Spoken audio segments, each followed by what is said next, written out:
of hockey tonight comes to New York. Two nations with wonderful hockey histories, Russia and the United States, and it all comes to you from under the fan-shaped ceiling of Madison Square Garden. Good evening, everyone. Along with John Davidson, I'm Mike Emmerich. There is tremendous potential in this contest tonight for Team USA. They beat Canada on Saturday, and even though they have one more game remaining after tonight, if they beat Russia tonight, they will have clinched their very tough pool. And Mike, you think about it, a pool that has Slovakia, which should be the fourth team in the pool, but Canada, United States, and Russia, that's a real strong hockey pool to be in. If they win this thing, it's a real feather. The point that they would like to do is win tonight, talking about Team USA, have to play tomorrow still against Slovakia right here. That would give them 3 games in 4 nights. That's a tough task, and you get banged up and bruised up. If they win tonight, after tomorrow, that would give them 5 days off to be able to prepare for the next round for them, which would be a real good rest period, a good rest period for anybody in the world of hockey. And they could watch some of the other competitors beat each other up on television during that time, too. Let's take a look at our Bud Ice 6-pack of players tonight. We're going to focus on some scoring. Brett Hull, who had 4 points in the win over Canada, his center Doug Waite, and Rangers goalie Mike Richter, who is home. For Russia, impressive NHL star forwards Alexei Zhamnov of Chicago, Alexander Mogilny of Vancouver, and an ornery defenseman from the New York Islanders, Darius Kasparaitis. Team United States with Brett Hull and Doug Waite. They're both on the same line. Brett Hull got the 2 goals, 2 assists, a big 4-point night in their win over Canada. No one in the league can shoot the puck better than Brett Hull, as we'll see here on a great pass from Chris Chelios. I don't think there's a goalie in the world that would have stopped this shot. When Brett Hull, your best player, can go out against a great team Canada, get 4 points and be your leader, others follow. He's a real key for them, and he'll need to play well here tonight again. And Darius Kasparaitis was a tremendous force for Russia in the game last week against Canada up in Vancouver. Blonde-haired, good-looking guy. Nice guy. Till he steps on the ice surface. In the NHL, he plays for the New York Islanders. That's about an hour's drive from here at Madison Square Garden, and it seems as though when he gets here, he likes to just light this place up. He likes to bang people, get them off their game, and that's the best part of his game, when he can knock you off your game. What do you expect from the face-off tonight? Well, I think the Russian team would like to play their style of hockey. Russian hockey, puck control with a lot of speed. For Team USA, a lot of intensity, but smart, because this Russian team is a great power play. We're busting to get at it here, and the fans at Madison Square Garden are too. Russia and the United States in the World Cup of Hockey coming up next. By Bud Ice and Bud Ice Light. Bud Ice, beware the penguins. By Bauer, the original hockey company. Bauer, leave an impression. By the new Dodge, we're thinking ahead. And by the intense, slammin', wicked, headbanging Taste of Dew. The music is pumping and so are the hearts. Let's go from our location on the 9th floor down to the 5th floor at Madison Square Garden and our partner Jim Fox. Thanks very much, Mike. Interesting comments today from Ron Wilson, the head coach of Team USA. As big as the win was the other night against Canada, the situation that exists, a possible letdown. Now, Ron Wilson feels he can combat that letdown. 2 reasons. The first reason, Pat LaFontaine in the lineup tonight, basically a new addition, and Keith Tkachuk. He only played 20 seconds the other night, so he feels both those players have fresh legs and will be chomping at the bit. He hopes those players can pick up the intensity. And on the other hand, as JD mentioned, if they win tonight's game, it's first place, and he's dangling the carrot. Ron Wilson is saying the team will get a couple of days off, totally off away from the rink if they win this game tonight. Everyone knows hockey players love days off. A big eye in intensity, no eye in team, and 2 great teams about to go at it. Russia and the United States, and the start right after this.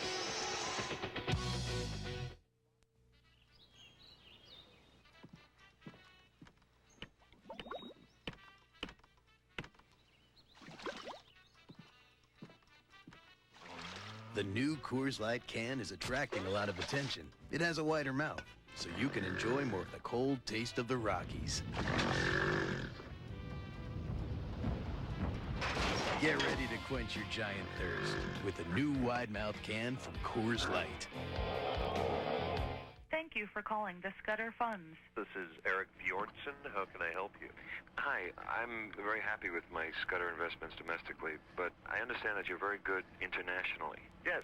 Well, how much do people invest generally internationally? Well, that depends. As a rule of thumb, Scudder thinks that up to 30% of a stock portfolio should be invested internationally. What are your goals? Do you have No commission, no sales pressure. Talk to us before you invest. Call 1-800-SCUDDER. Back here again at Madison Square Garden in New York, we hear the anthems of Russia and the United States.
Are played. Skating in a familiar place, an important member of the Rangers Stanley Cup team in '94, a key member of Team USA's win over Canada, 29-year-old Mike Richter.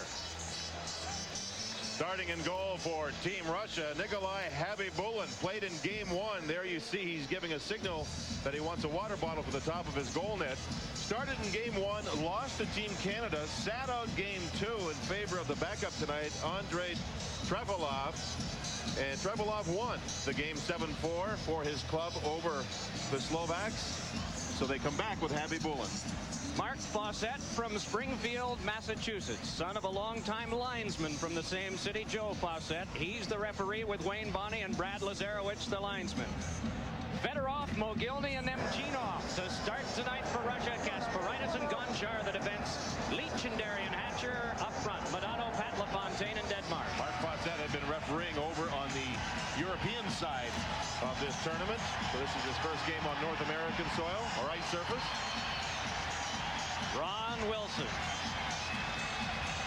whose father and uncle both were members of the Detroit Red Wings and who played professional hockey himself, looking on here at Madison Square Garden as this one gets underway. Third game for Russia. They defeated Slovakia and lost to Team Canada.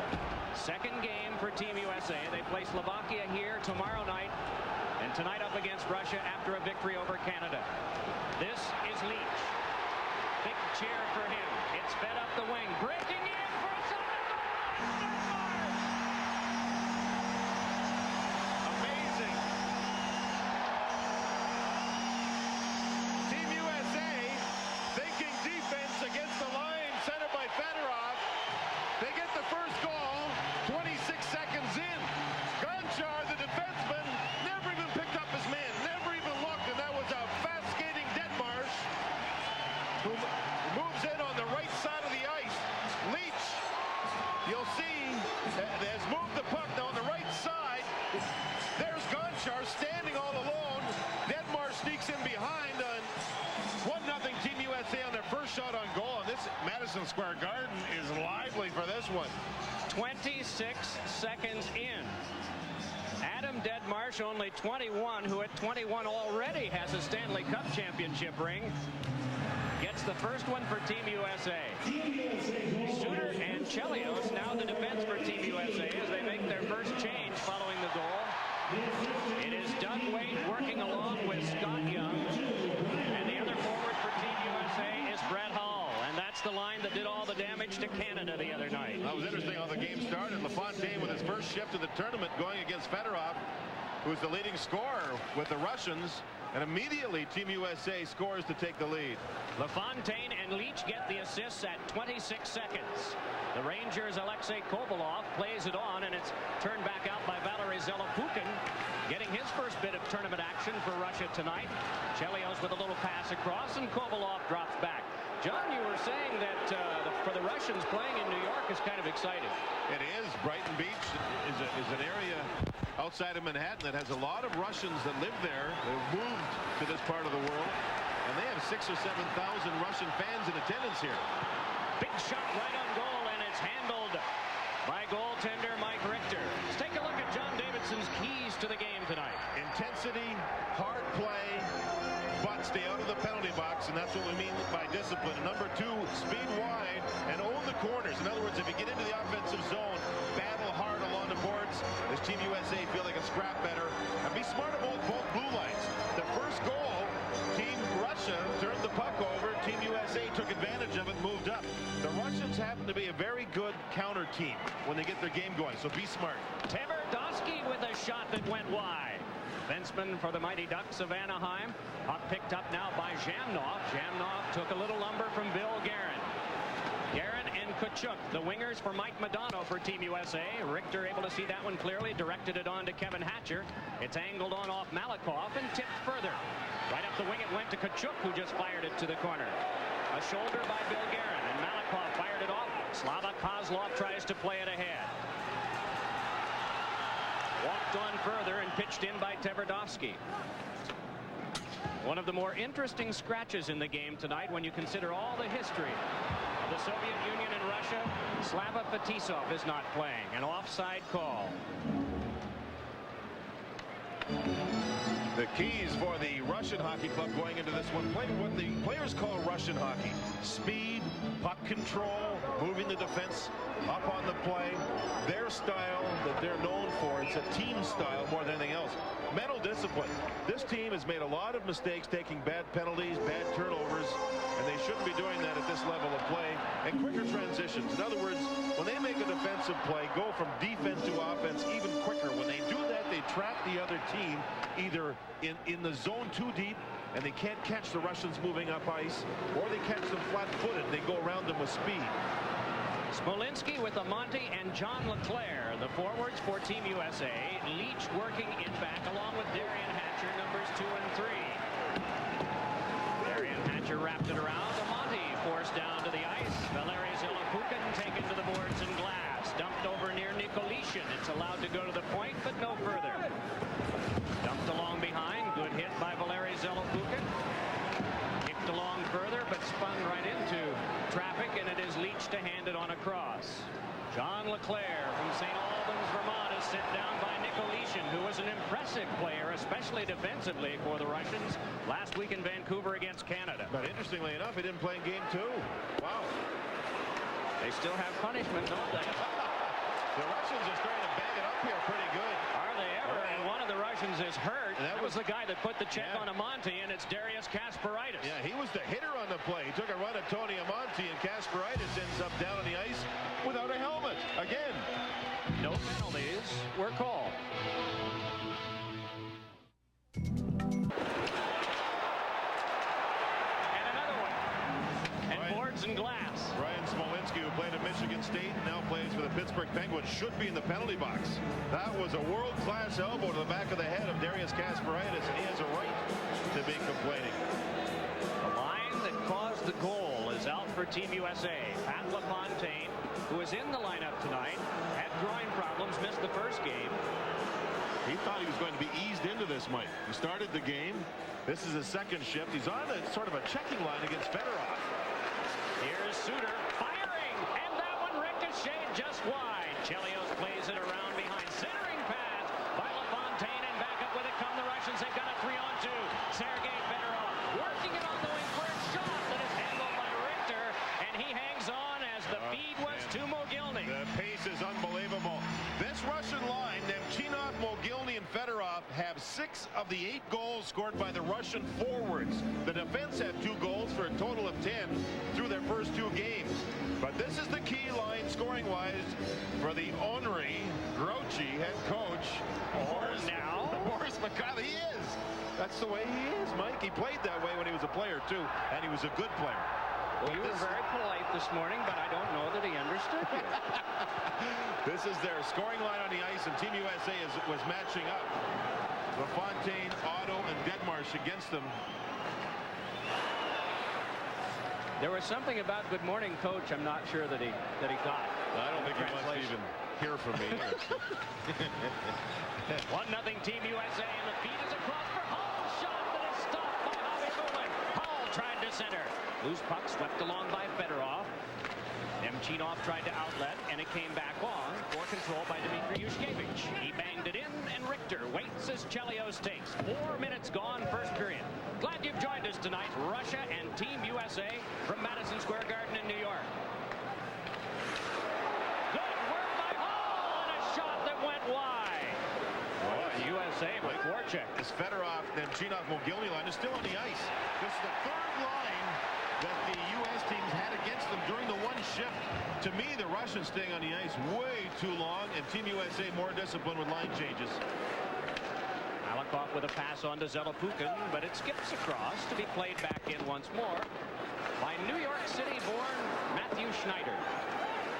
Schneider out on defense along with Kevin Hatcher. Kovalov trying to play it ahead, muscled a bit by Bill Guerin. The spick and span boys, Guerin and Kachuk. The wingers for Mike Modano. Puck played along by Bill Guerin. Penalty is going to be coming up. Mike Modano behind, out to Guerin in the slot, and a shot kicked away. Penalty. Malakoff nailed, and I mean nailed, Kachuk. Power play USA. Let's check in downstairs with Jim Fox. JD, you were just talking about ice time. Ron Wilson talked about Brett Hull as a leader with the ice time. Brett Hull is taking short shifts. Everyone else on the team is watching him. Usually in an NHL season, a guy like Brett Hull, especially in a power play, he'll stay out for the full 2 minutes. In this situation, he knows he has support of the teammates. He's a leader. He's taking short shifts. That builds intensity. So Brett Hull leading by example. The coaches won anywhere from 30 to 40 seconds in length with hard, fast-skating shifts. Mogilny, Fedorov stayed on the ice a long time. And there you see the hit by Schneider on Mogilny, who had the puck along the near boards. The penalty goes to Malakoff. To make that Kovalov, pardon me, I guess they did not see the Malakoff one. He just flattened Keith Kachuk. I guess it was during the delay, so Kovalov gets the penalty. He's in the box. An elbowing call. Our play for Team USA against Canada. Team USA was 1 for 5. In penalty killing, Russia has only killed off 8 out of 12. 2/3 is not really good. Should Team USA win, they will have clinched their pool. That will give them a chance, should they choose to do so, to rest LaFontaine again tomorrow in a game that would not be as essential.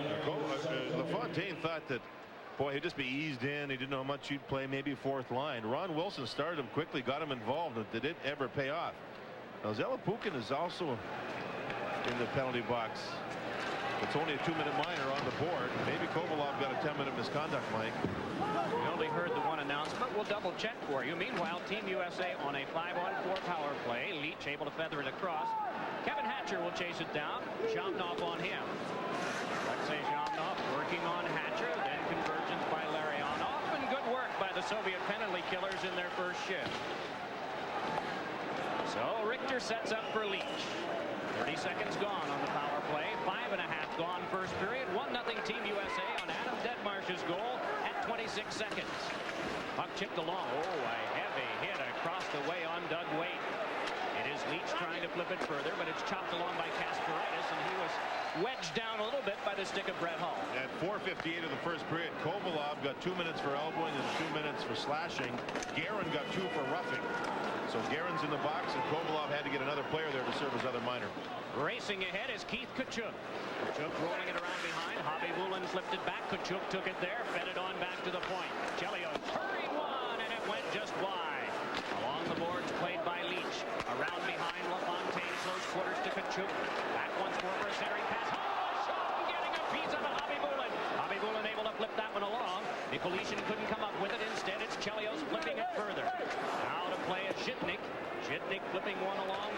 Laos was able to keep alive.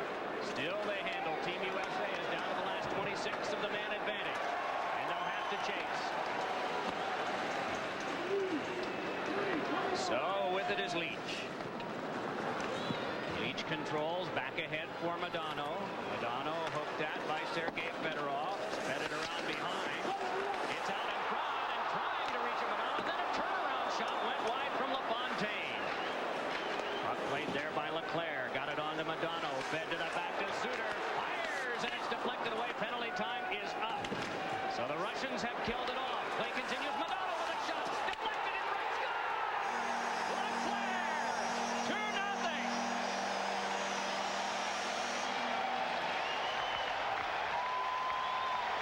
This Team USA is extremely hungry. They won the battles on the power play deep but could not score. And here, after a conference amongst the two linesmen and referee, they were trying to figure out if the players were in the crease or not. I don't think Leclerc was. The puck was loose on a great deflection. Look at Leclerc take the body, and then like a good goal scorer does, and he had 51 of them last year for Philadelphia. He goes to the front of the net, one-handed deflection, one-handed rebound shot, one-handed goal. The puck went over the line off the defenseman Malakoff's skate blade, I believe. See, now the U.S. player's in the crease, LaFontaine, but he was pushed in by Malakoff. The puck went off a skate blade, no doubt, and that was Malakoff's left foot, I think.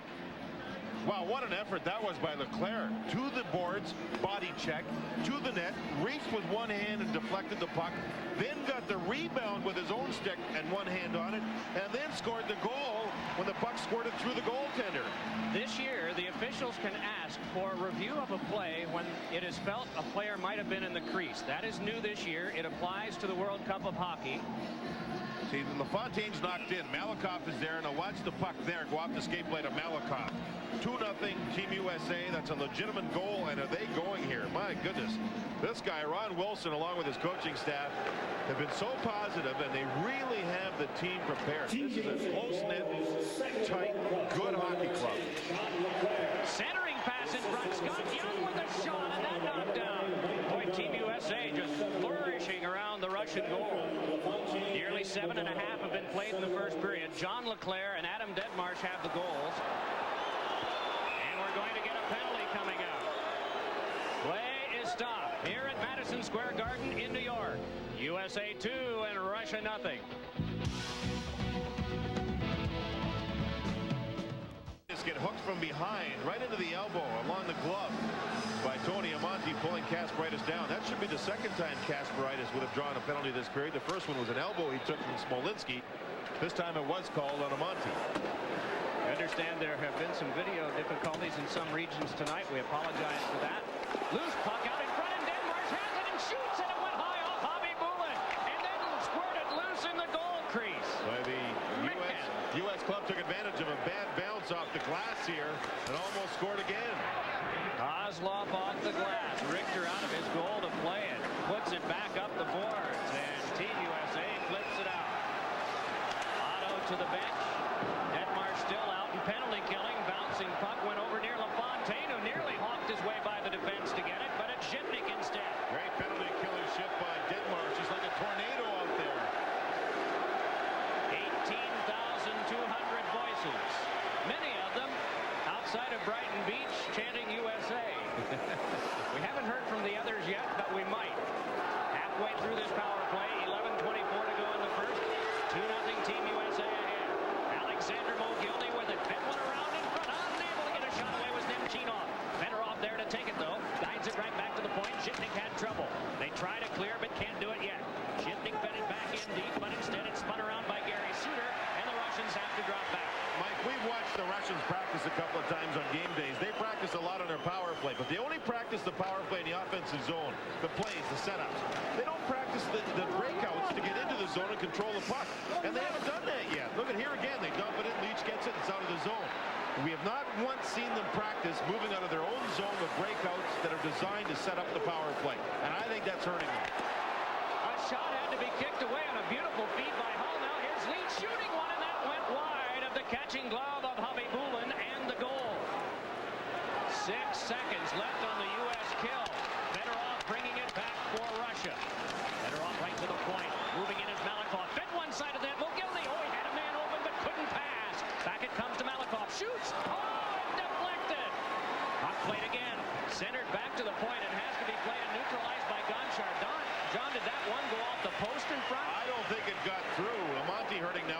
shot with his foot.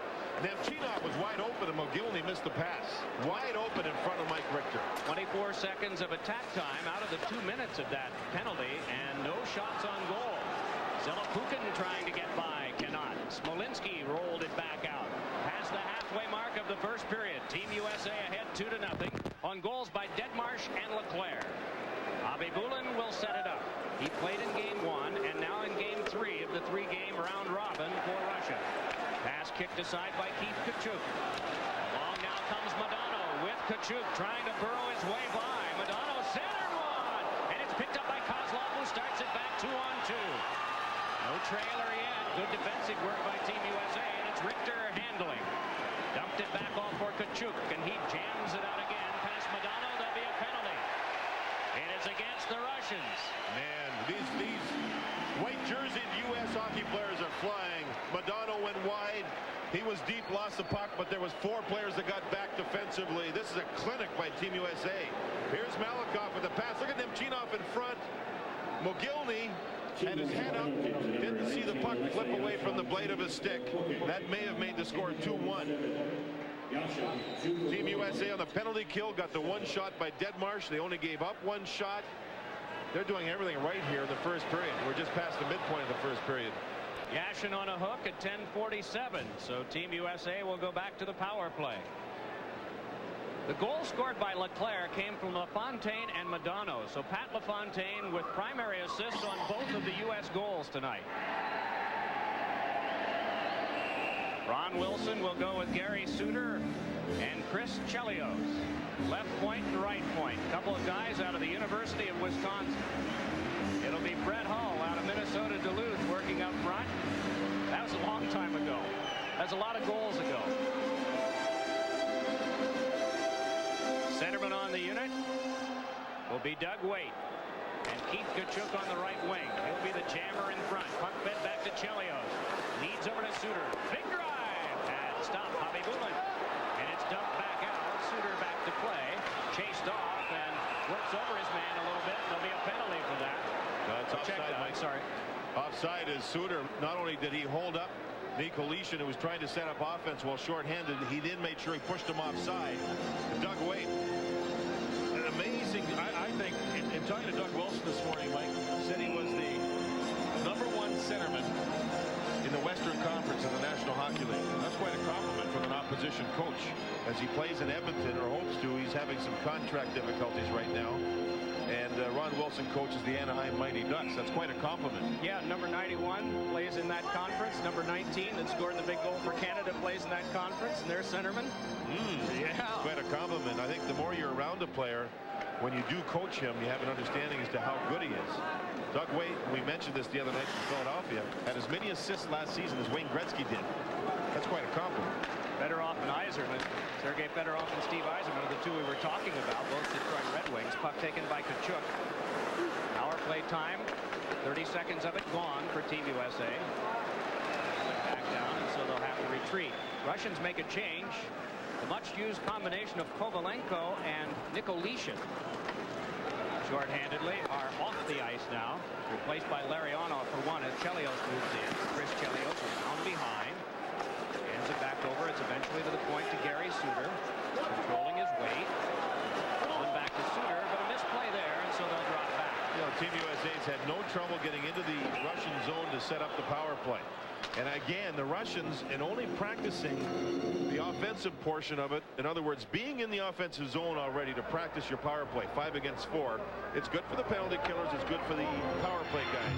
But you don't learn to break into the zone, and you also, as a penalty killer, don't learn how to deal with the other team breaking into your zone. And I'm seeing here the Russian club not putting any pressure on and allowing Team USA through a couple of nice plays to move into the Russian zone to set up the power play. Do you think creativity among defensemen has been stymied by the so-called tag-up rule? Yeah, that you think it should be changed? I think it should be changed and go back and make the defensemen handle the puck more.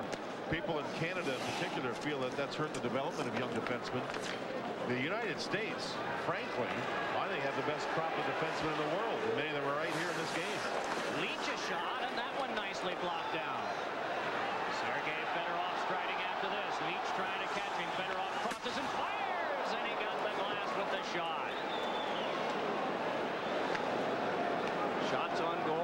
6 for Team USA, 4 for Russia. John Leclerc moving back in, drops it on over to Madano.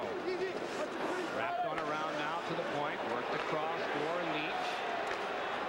Leach spun it back around once more. Leclerc had trouble handling that one, but recovers. It's stolen away, and Fedorov, who's seen a lot of ice time, moves ahead for Russia. Fedorov, fed one on, Nemchinov at the side of the net, couldn't get the pass. Good play defensively by Hatcher. He broke the pass up, and that was a good penalty-killing shift by Fedorov. He created offense from the penalty kill position. Dmitry Yushkevich fed it on across to Zhitnik. Under 7 minutes to play, first period, 2-0 Team USA. Alexei Kovalov wedged to the corner by Darian Hatcher. Walensky in as well for Team USA, and the puck slithered behind. Step attempt failed, and it's kicked across the net mouth wide. Good attack now by Russia. Scott Young took a stick up high, stunned a bit. Yushkevich sees Kovalov play toward the corner, knocked loose behind by Matthew Schneider. It is worked back along by Zelapukhin. Yashin has it there. Kovalov nearby to help. Takes it from Yashin.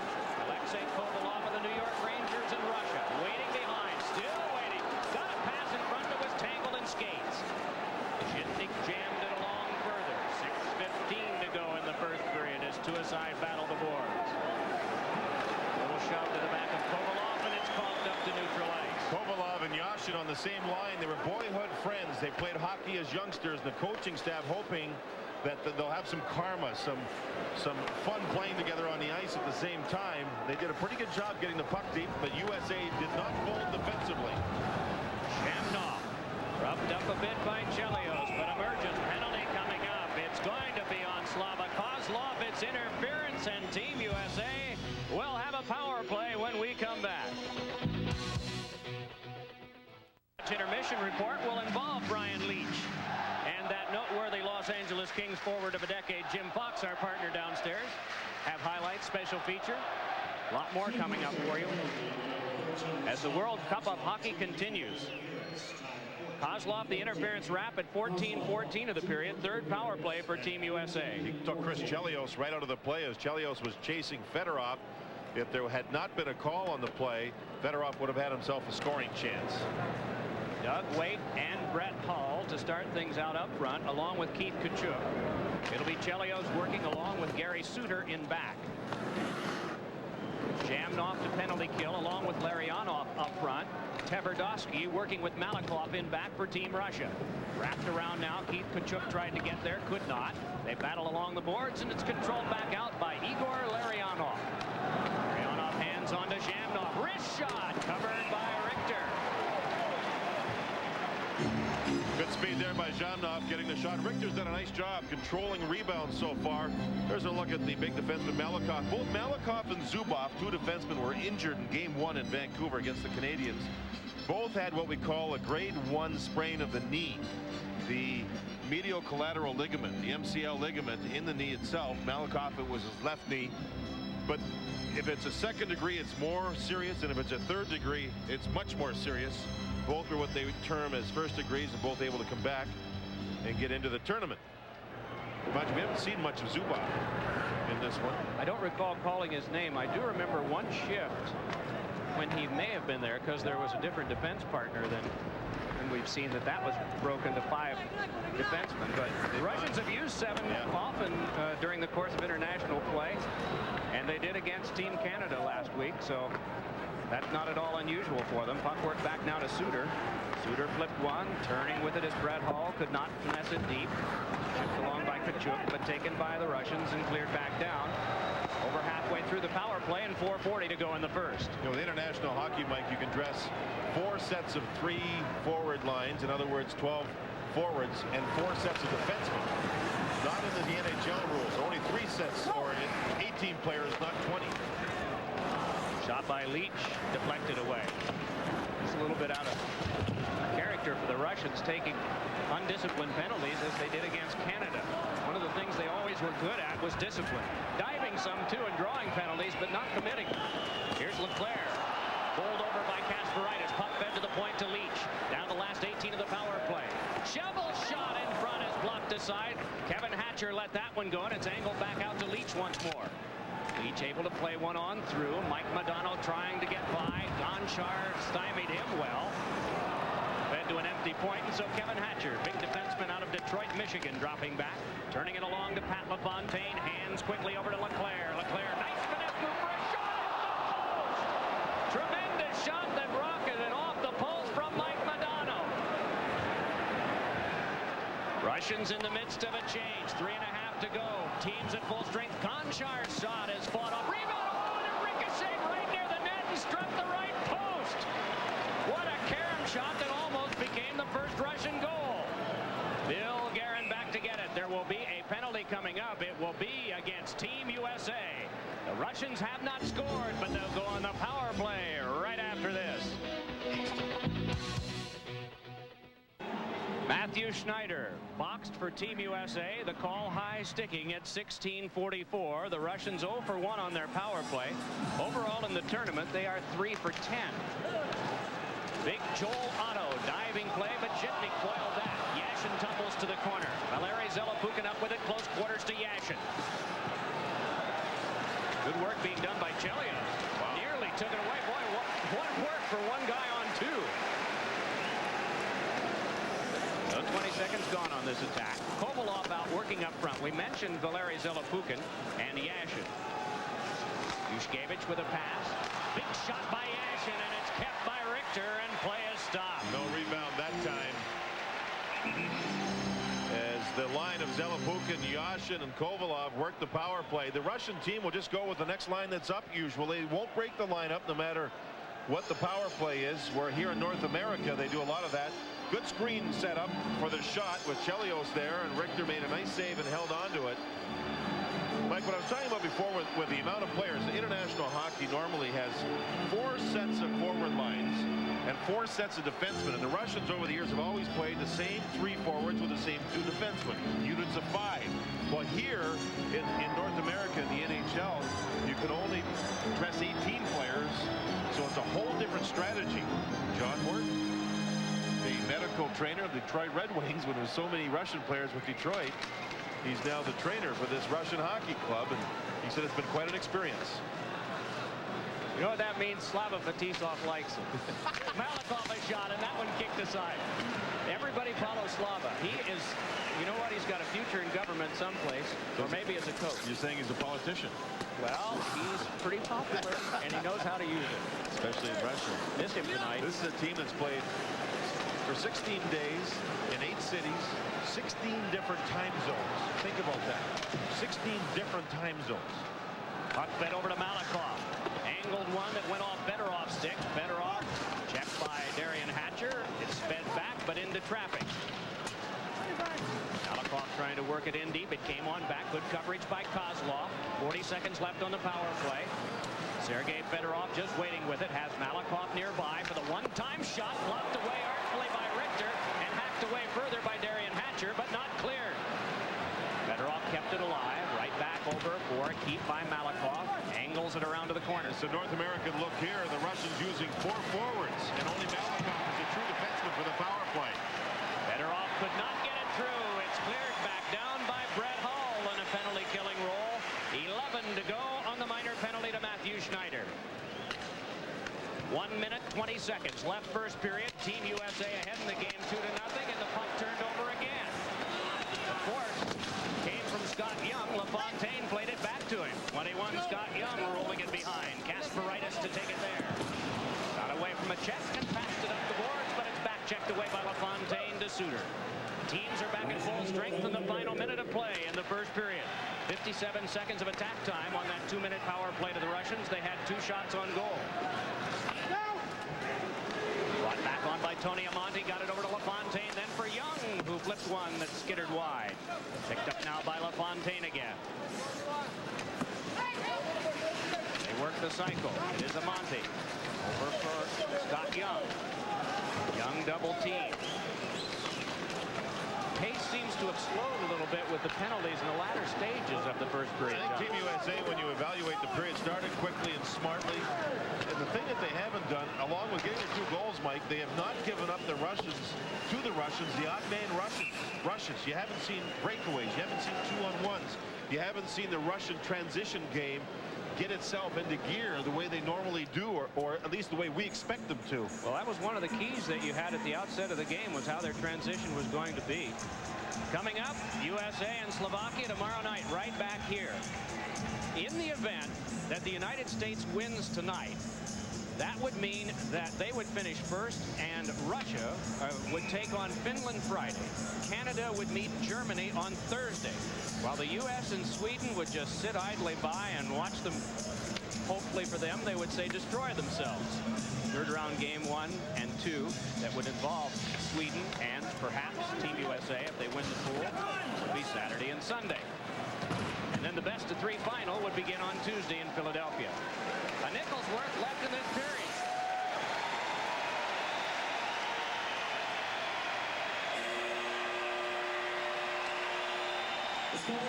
At 26 seconds, Adam Deadmarsh 1-0. At 7:08, John LeClaire 2-0. That's where we stand after the first 20. Shots on goal in the first period, 8 for the Russians, 7 for the Americans. 20 minutes played, and Team USA has the lead in the contest by a count of 2-0. There is a lot going on in the World Cup of Hockey in terms of activity over the next few days. The most significant game for Team USA is this one tonight against the Russians. They're ahead, and one of the significant Team USA players, Brett Hull, is downstairs with Jim Fox. All right, Mike, I'm here with Brian Leach, the captain of the USA team. Brian, I want to talk about that first period. For a little while, there was a concern with Ron Wilson, the head coach. Big game the other night, maybe a letdown. No letdown whatsoever. You guys came out of the gate. Yeah, everyone is pretty excited here to play in New York and be rooted for instead of against. A lot of guys like coming in here, but the crowd's very supportive of the Rangers, so everyone was keyed up to get going, and you know, we got that goal right away. Kept us right into it. We have to look back a little bit right here. The theme throughout this tournament so far is Team USA's confidence. You played on the 91 team. Again, they were a good team, but really, you know, you wouldn't say and come out and say, we're better than the Canadian team or the other teams. This year, that's a little different. Where the difference has been? I think now we're a more well-rounded team. We've got more players to choose from. We haven't had players like a Billy Guerin or Keith Tkachuk and Adam Deadmarsh that have the skill to put the puck in the net but also can bang. We've usually thrown our most skilled players out there and tried to form a team. So we left some guys back that we didn't pick that you know, have a lot of points, but fortunately we've been able to put a good team together that matches up with a lot of different styles. Let's talk about your style, Brian. Certainly you led the entire league, the NHL, in scoring for defensemen last year. When you get onto a team like Team USA, do you have to change your focus, your style any at all? Not too much. You know, I get the majority of my points on the power play and still looking to help out there. But with these players, our key is to try and get clean breakouts and let our forwards go do their work. And with the experience we have back there and with Mike Richter, it makes things very easy. It's just play the guys in front of you and try and get it out. And if there's a chance, certainly I'm going to get involved. But we've got some talented guys up front. Well, Brian, certainly is going very well. Great first period. Good luck the rest of the way. Thanks a lot. I appreciate it. Brian Leach has joined us after one period of play. The U.S. leads Russia 2-0. And coming up next on the New Dodge Intermission Report, we'll take a close-up look at the Golden Brett, Team USA's Brett Hull. New Dodge Intermission Report, and tonight our focus is on Team USA's top scorer, Brett Hull.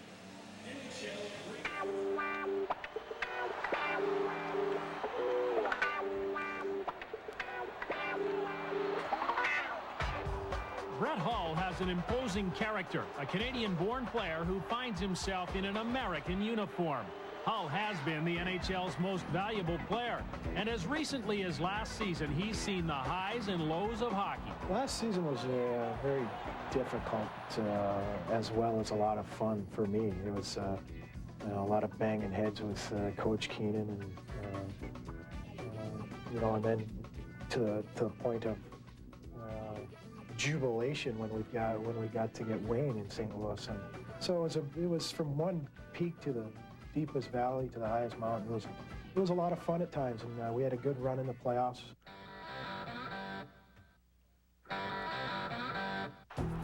Once the Blues captain, Golden Brett has crossed paths with Iron Mike, a player and coach who make strange allies. Well, it's just we're two strong personalities, and I have a theory on how the game should be played and how people should be treated, and I think we kind of differ in those respects, and I'm not a guy who's going to back down, and either is he, and when you get into those situations that happen. On the ice, Hull has made hockey sing in St. Louis for 8 full seasons. 458 goals for that city's team. Maybe the best blue there's ever been. There's been times where they tried to get rid of me, but I guess they haven't been successful at doing it. But I enjoy it there. The people are great. It's a great hockey town. You know, I could have asked to have left a couple times, but you know what? I've built something there for myself, my family, and you know, I'm about to reach some milestones that not everybody gets to reach, and I want to do them in St. Louis. Milestones, championships might be included in that category, something Hull has not seen in St. Louis, but envisions for Team USA. This is great. It's an honor to be chosen to play. I think comparing ourselves to Canada and talking to the guys, I think this is kind of the year where you know, we have skill, but now we have a lot of the guys who can grind it out and also score, and that's, I think, what Team USA was always missing from Canada. Christian with him and Hatcher. Here's Hull backhanding it and scoring for the United States. But why is a guy born in Belleville, Ontario, draped in America's flag? It all comes down to loyalty and not to a one-time King of Canada. Dave King said that I wasn't a good enough player to play for Team Canada, and that you know, he wasn't interested. And Dave Peterson, who was the coach of Team USA at that point, I guess said, well, then we'll be more than happy to have him. We think he's okay.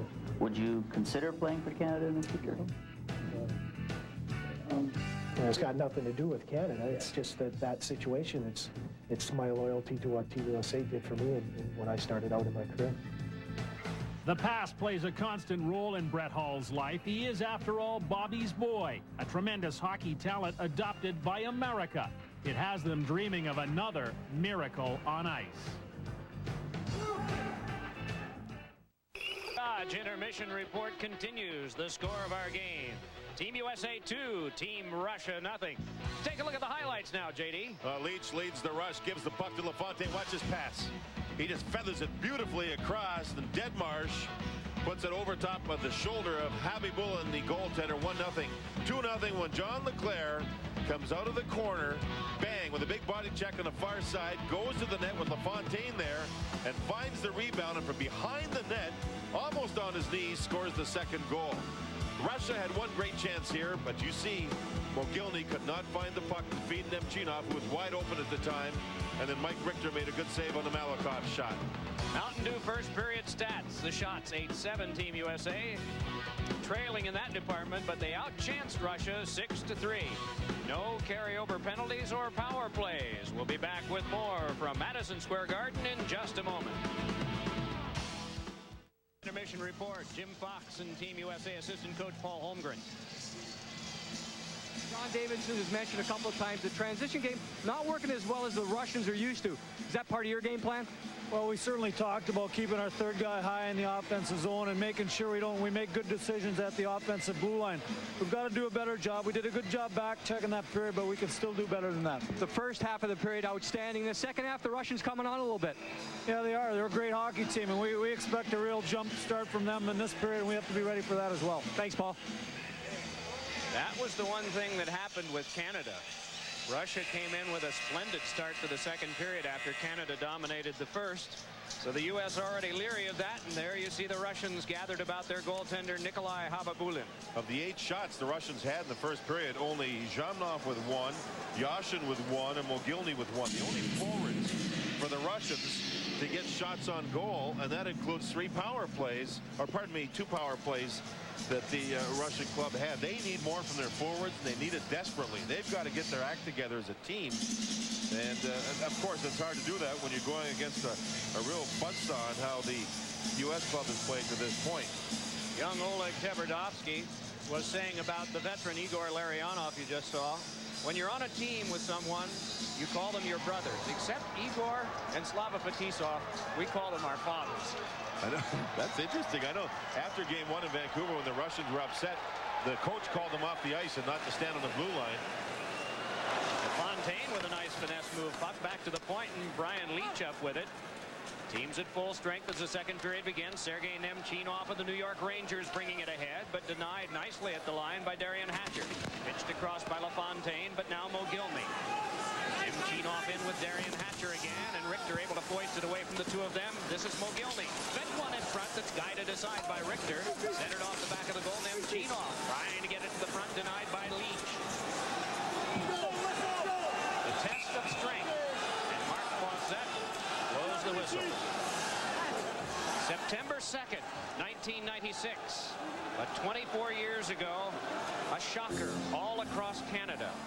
Canada scored early in the first minute. They made it 2-0, but back came Team USSR 7-3. And that man was there and wasn't wearing civilian clothes. He was in uniform. He was a tough player. He was hard to play against. He was in your face all the time, talking about Mikhailov. He wore the helmet and had a real football-style chin strap on. He was a very upright skater and very tricky with the puck, and also very tricky with his stick. And not when the stick was touching the puck. Touching bodies. Larionov bringing it back up ice. Team Canada had some guys that were pretty tricky with the stick too. Bobby Clark. Wayne Cashman. Yes. It was a mean series. Puck shot wide. It went 8 games. Canada finally prevailed. Paul Henderson scoring the winning goal. That woke up the Canadian people as to how good the Russian hockey program was. And because of Russia, I think they've improved hockey all over the place. They've added a lot to our hockey. We've added a lot of hockey to them, speaking of North American players. Rushing ahead on this is Yamnov. Tried to feed one to the slot. Some good checking done by Brett Hall, who went all the way down. Team USA got caught on a change of their defenseman at the bench. Scott Young's pass could not be completed. Big shot by Matthew Schneider. Got the glass.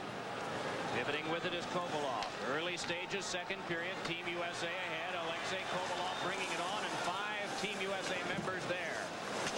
Telepukin shoved down. Puck brought on. Bill Guerin walks it further. Guerin of the New Jersey Devils saw his pass taken away by Yashin. Flung back out, and so Matthew Schneider will go back to get it. New York born and New Jersey raised, Matthew Schneider. We were talking about how good the defense can be for Team USA. Chelios, he's deep in the other zone. He knows he better get back. Now watch how smart he is as he cuts across, turns, faces the play, reads the play, and there. Makes the play with the puck with help from his friends. He was deep. He was thinking offense for a moment. There was some good skating legs, got all the way back. I mentioned to him this morning, I said, Chris, you know what you're going to do? You're going to make these morning skates unnecessary. And none of you guys are going to have to come out. For that matter, I guess none of us will either. He said, that'd be nice. No warm-up at all, and he played really well. The hockey players do when they get to game day. They practice in the morning. One team at 10:30, the other team at 11:30.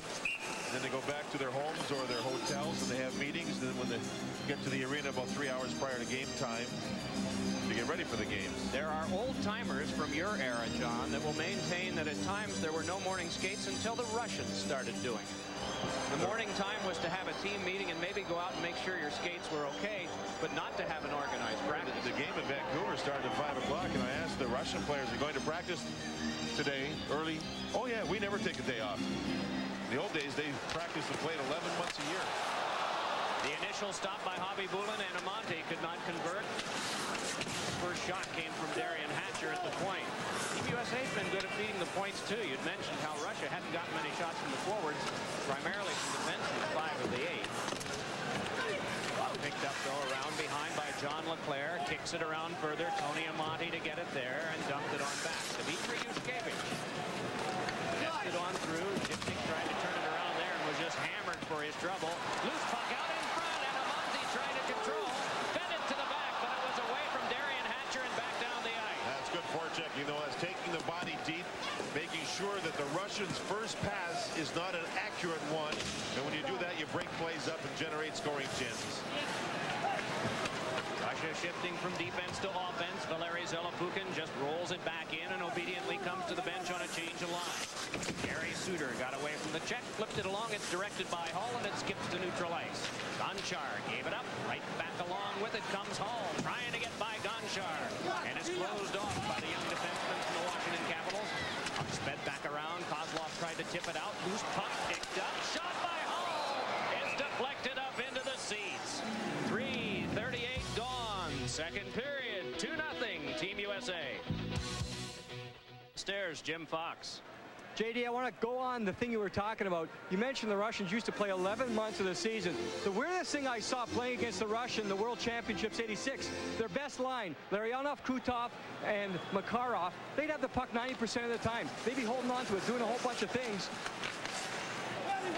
If they didn't score, they'd be upset. They'd be yelling at each other on the bench. They'd be so frustrated, just literally yelling at each other. I think that had to do with playing together for 11 months, living together 11 months. No matter how good things are going, you get ticked off at each other. I suppose that's true, but it sure had some productivity, didn't it? Otto with a shot. Oh, it went off Bobby Bullen, and he tries to cover and does. That was a unit of 5 that Jim Fox was talking about with that forward line, along with Fetisov and Konstantinov, 2 great defensemen, especially when they were in their prime. That unit of 5 was almost unstoppable, no matter which team they played against from around the world. And they certainly still looked to by the young Russian players as just great stars. Well, back then, the older players, I guess we'd have to classify Slava Fetisov. You mentioned Kasatonov. Those guys didn't have easy lives, but they did have very certain ones. Now, the players are over here earning hundreds of thousands, or in some cases, millions of dollars. And there is a drawback to it. It might not seem like it. Big shot by Kevin Hatcher is stopped by Hobby Bullen. But there is a part of that famous line that Jim Fox mentioned, Sergei Makarov, one of the first to come across the Atlantic in the latter part of the 80s. He's a wonderful goal scorer. That man was playing on the wing with some of the great players in the world at the time. Team USA, by the way, dominating faceoffs here in the second period. Doug Waite has been real good. Nice finesse move back to Larionov in the slot. Run off on the play by Keith Kachuk. A 3-on-2. Bill Guerin is in, drops it back. And Madonna right into strong defensive play by Zhitnik. It'll have to be chased back down by Kevin Hatcher. 4.5 minutes played in the second. 2-0 Team USA. Team USA with a transition play, 3-on-2, but they never got the puck back to the trailer. Well played by Yushkevich and Zhitnik, the 2 defensemen. Well played. It is Kachuk handing on to Mike Madonna. Guerin breezing in the wing. Hit the puck and they score!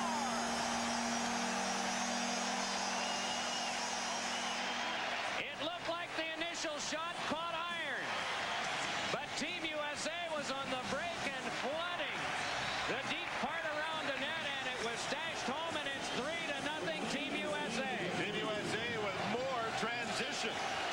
Avoiding checks. Watch Kachuk right here. The defenseman runs him and takes himself out of the play. Now watch this pass across to Guerin. Does this go in?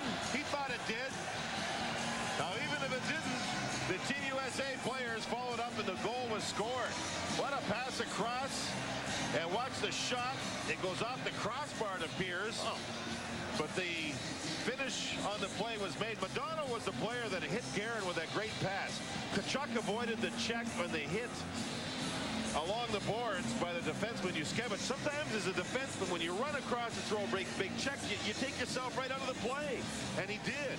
Team USA has moved the puck beautifully on 2 of their 3 goals. Now, Kachuk may get credit for the goal, and if it's not him, it will be Guerin. There's the check that he avoids, but made the play by moving the puck forward. Then he drives to the net. He's a power forward with great skill. Look at that. He scored 50 last year in Winnipeg. Winnipeg now will be the Phoenix Coyotes. And what a great young player Keith Kachuk is. He mentioned this morning one of his goals for tonight was to last longer than 20 seconds. Got in a fight with Claude Lemieux in the Canada game on Saturday night in Philadelphia. Ding, Lemieux broke his nose. That's Lemieux's nose. Kachuk did in the scrap. But here in the first 5 minutes of the second period, Team USA has gone ahead, and the goal is credited to Kachuk.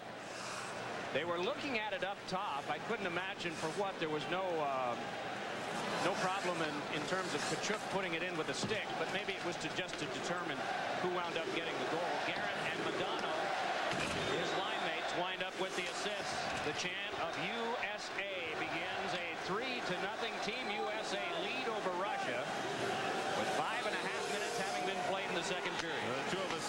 Tkachuk play for Team USA in the Olympics in 1992. He was a real young guy. He was just a big kid who wanted to bang people and play the game. Now at 24 years of age, playing the way he plays, he's a genuine star in the National Hockey League. Puck angled ahead too far. It is Brian Leach sliding it back across. Darian Hatcher's pass escape taken by Gonchar. Hands over to Darius Kasparaitis. Tried to play it through. It kicked over near Kovalov. Spiked right back out again by Chelios. And here comes Hull with Scott Young. Hull drops to Young. And the shot skipped just wide. And Young was hit. Puck dumped back out by the Russians. So going back for it is Gary Suter. Tkachuk from Guerin and Madano at 4:46. The goal in this period. Detmarsh and Leclerc had goals for Team USA in the first. Gary Suter bringing it ahead. Pass is kicked aside. Shamnov wants to start it back with Nikolishin. Drops a pass back and Kovalenko couldn't take it. Followed up by Malakoff. A delayed offside. Still in action, but it's wiped as the puck comes off Team USA back to neutral ice. Malakoff on the turning stick of Kovalenko. Moving up with Nikolishin. Nikolishin spinning and centering, but watching is Scott Young. Again, Mike, no odd man rushes against Team USA. Smart line changes, short shifts. They're playing a very intelligent game. It is walked on. Good defense by Matthew Schneider, but this is Mogilny. Shoots one, and that one deflected away. Zhitnik will go back to play for Russia. Big Joel Otto of the Philadelphia Flyers out now, number 29. Otto bangs into Zhitnik, but ahead is Nemchinov. Sergei Nemchinov with a shot. Kicked out by Richter. Rebound taken by Mogilny. Tried to get it to Fedorov, and that failed. Again, Russians try offense. It's a bad angle shot. They can't get the rebounds. They're not generating any offense against a good defensive team. Man, oh man, a rocking hit by Detmarsh on Yushkevich. Joel Otto puts it behind. LaFontaine centers, and it went off of Detmarsh in front. Guided over to Sergei Fedorov. Team USA with 3 back. Mogilny bump. Back comes Team USA with a rush, and on is Tkachuk. But it is going to be called back on an offside pass, and there will be more. And Team USA may end up short-handed here, and that's what they don't want. Onside play, almost a breakaway, and Kasparaitis came across to take the body of Tkachuk. He thought the whistle had sounded. Gonchar and Guerin, 2 NHLers. Gonchar with Washington, Guerin with New Jersey. You want emotion, but you don't want to be short-handed. These guys need a power play. They need something to get offense going. They'll have their chance probably when we come back to Madison Square Garden. Here again at Madison Square Garden in New York. Mark Fawcett handing out a penalty or penalties. We'll get that official call in a moment. 11:56 to go in the second. Team USA ahead 3-0. You can document the increase in the number of teams, youth and adult leagues across the United States. This dropped back 2.5 decades, 4,800 and now up to 28,000. And you can pretty much say the same thing about professional hockey teams in the United States. There are so many minor leagues sprinkled across not only traditionally northern communities, but all along the Southland, across the heartland of the United States. The sport is catching on. How about the last 3 years, going from 15,000 to 28,000 teams? Then you throw in the rollerblade teams and all that. I mean, it is without a doubt hockey combined with the roller skating, the #1 sport on the increase in the entire country. Penalties, Tkachuk and Kasparaitis roughing minors. Matthew Schneider at charge. So Russia does get a power play out of this. We're nearing the midpoint of the game, and Russia has combined for 10 shots on goal, period. Not many good ones. They need their power play to click for them to get back into the game. Their power play was 3 for 9 going into this game, which was fine, but the U.S. club has shut them right down. Sergei Fedorov popped one wide. Nemchinov with it there, along to Alexander Mogilny, but he couldn't take it. Darian Hatcher could for Team USA. Pinching along is Gonchar, kept it alive, but this time it's to Brian Leach. And Leach shovels one that is kept nicely by Fedorov. Keeps the pressure on, handing on to Nemchinov. Circle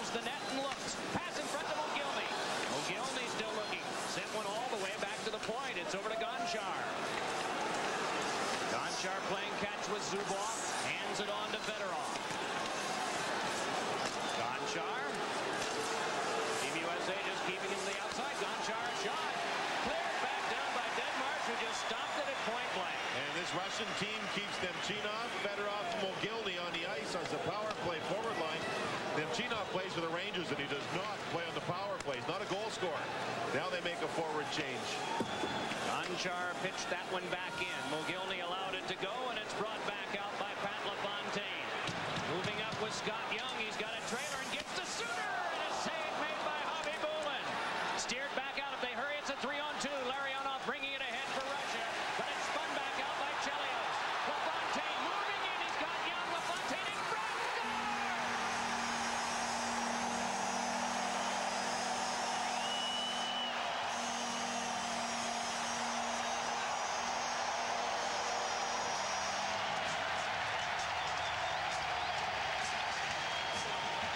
But they're going crazy here in Madison Square Garden. Pat LaFontaine has been in on 3 of the 4 goals.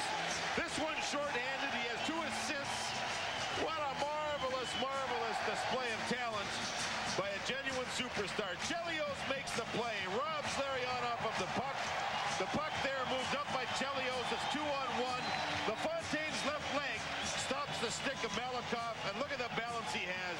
Right around the goaltender. 4-0 USA. LaFontaine's balance is remarkable. He's not a big player. He drives to the net with a rolling puck. Malakoff doesn't play the body. In fact, Malakoff couldn't play it any softer than that. It's almost embarrassing. And LaFontaine scores the shorthanded goal. Great play by Chelios. A shorthanded goal at 9:32. Who would have thought dominance over Canada? Dominance over Russia thus far. Not a lot of the experts.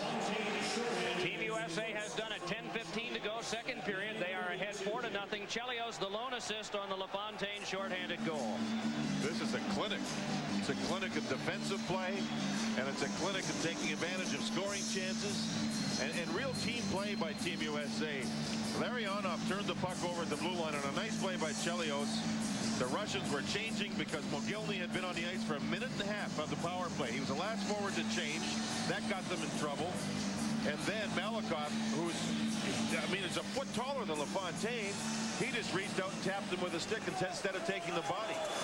Not much from the Russians at all.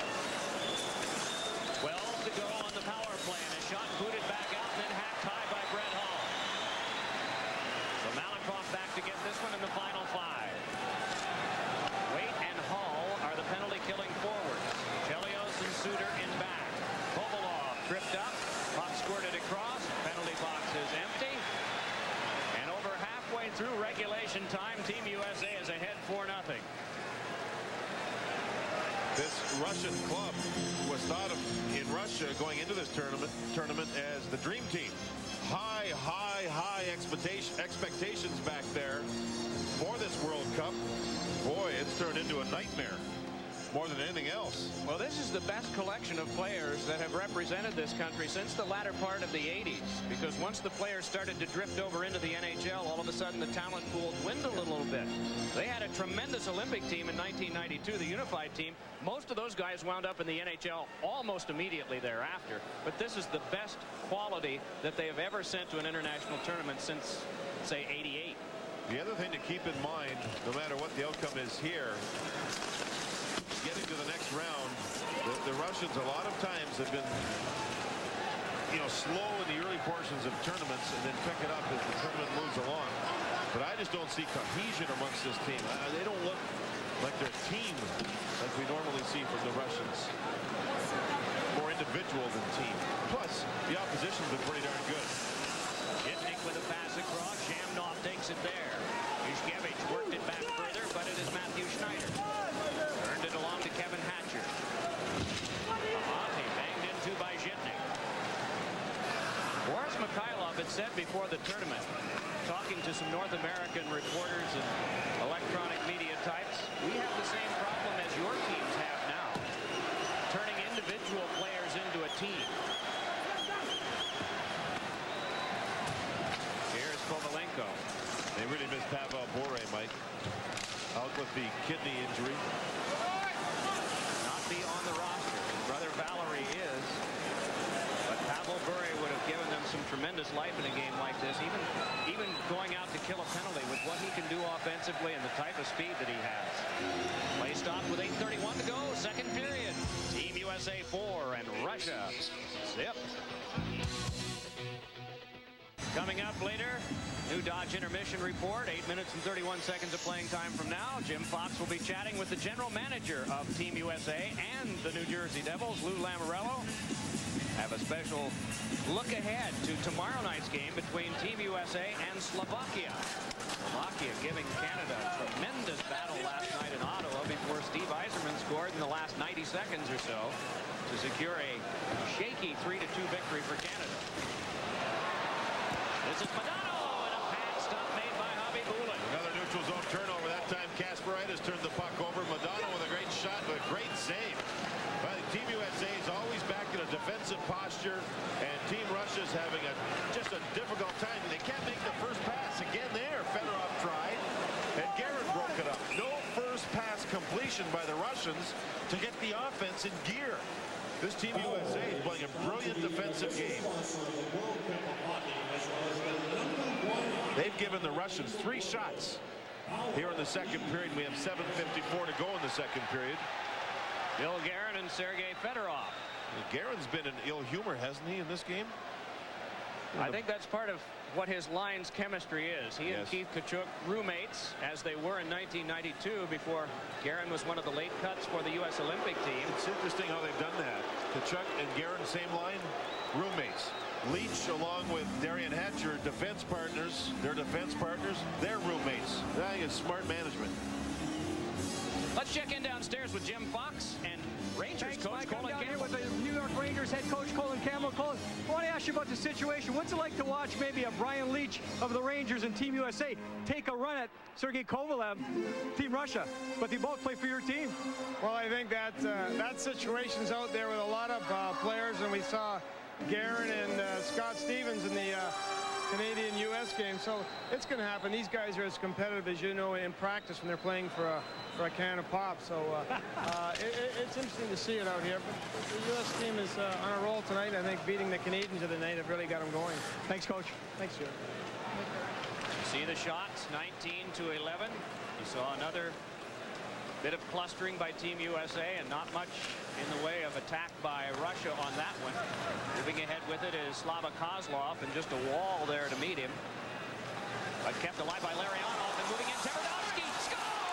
Oleg Tverdovsky with a beautiful backhander just inside the post, and it is 4-1. First time this game that the Russian contingent have had a chance to stand up and cheer and be proud of their team. Turnover, and look real good. You said it, Mike. A wall of Team USA players at the blue line. They got the turnover that they wanted. You'll see it here. And then watch Chelios chip the puck, and the turnover goes quickly the other way to Larionov. And does he ever make a nice pass to the defenseman, Tverdovsky? Richter's had little work, and he was not set. Richter was moving, and the puck went underneath him and through him. Watch Richter move, never settled. He kept moving and moving. Therefore, he couldn't get set for the shot, and it was not a hard backhand shot, but it did slide through, and the Russians get their first goal. Larionov will get the assist on Tverdovsky's first at 12:33 of the second period. Offside has been called against Team USA. Now, earlier, Larionov turned the puck over to Chelios, which led to a LaFontaine shorthanded goal. This time it's the other way around.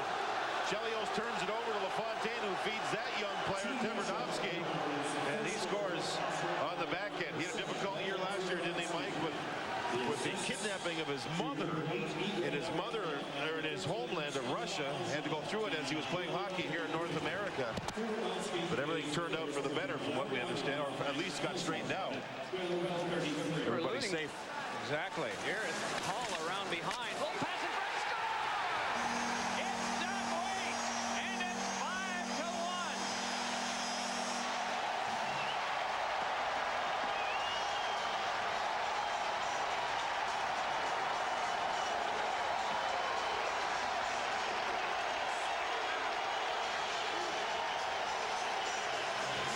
Now the U.S. fans stand and cheer.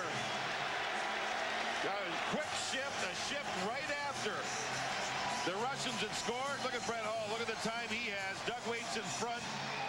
Zhitnik, number 44, got caught running all over the ice surface. There's Waite. He's in the slot. Is he ever alone? Now he's got somebody on him. Watch him turn, get loose. Both Yushkevich and Zhitnik, the defense break, went behind the net after Brett Hall. That's a no-no in any hockey language. And Hall fed weight. Quickly, USA gets the goal back.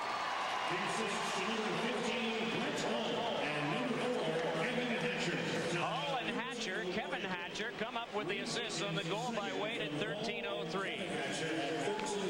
So Doug and Mary Waite watching in Armada, Michigan, undoubtedly proud of their guy. Doug was saying earlier today his father, named Doug, has been his coach almost all his life.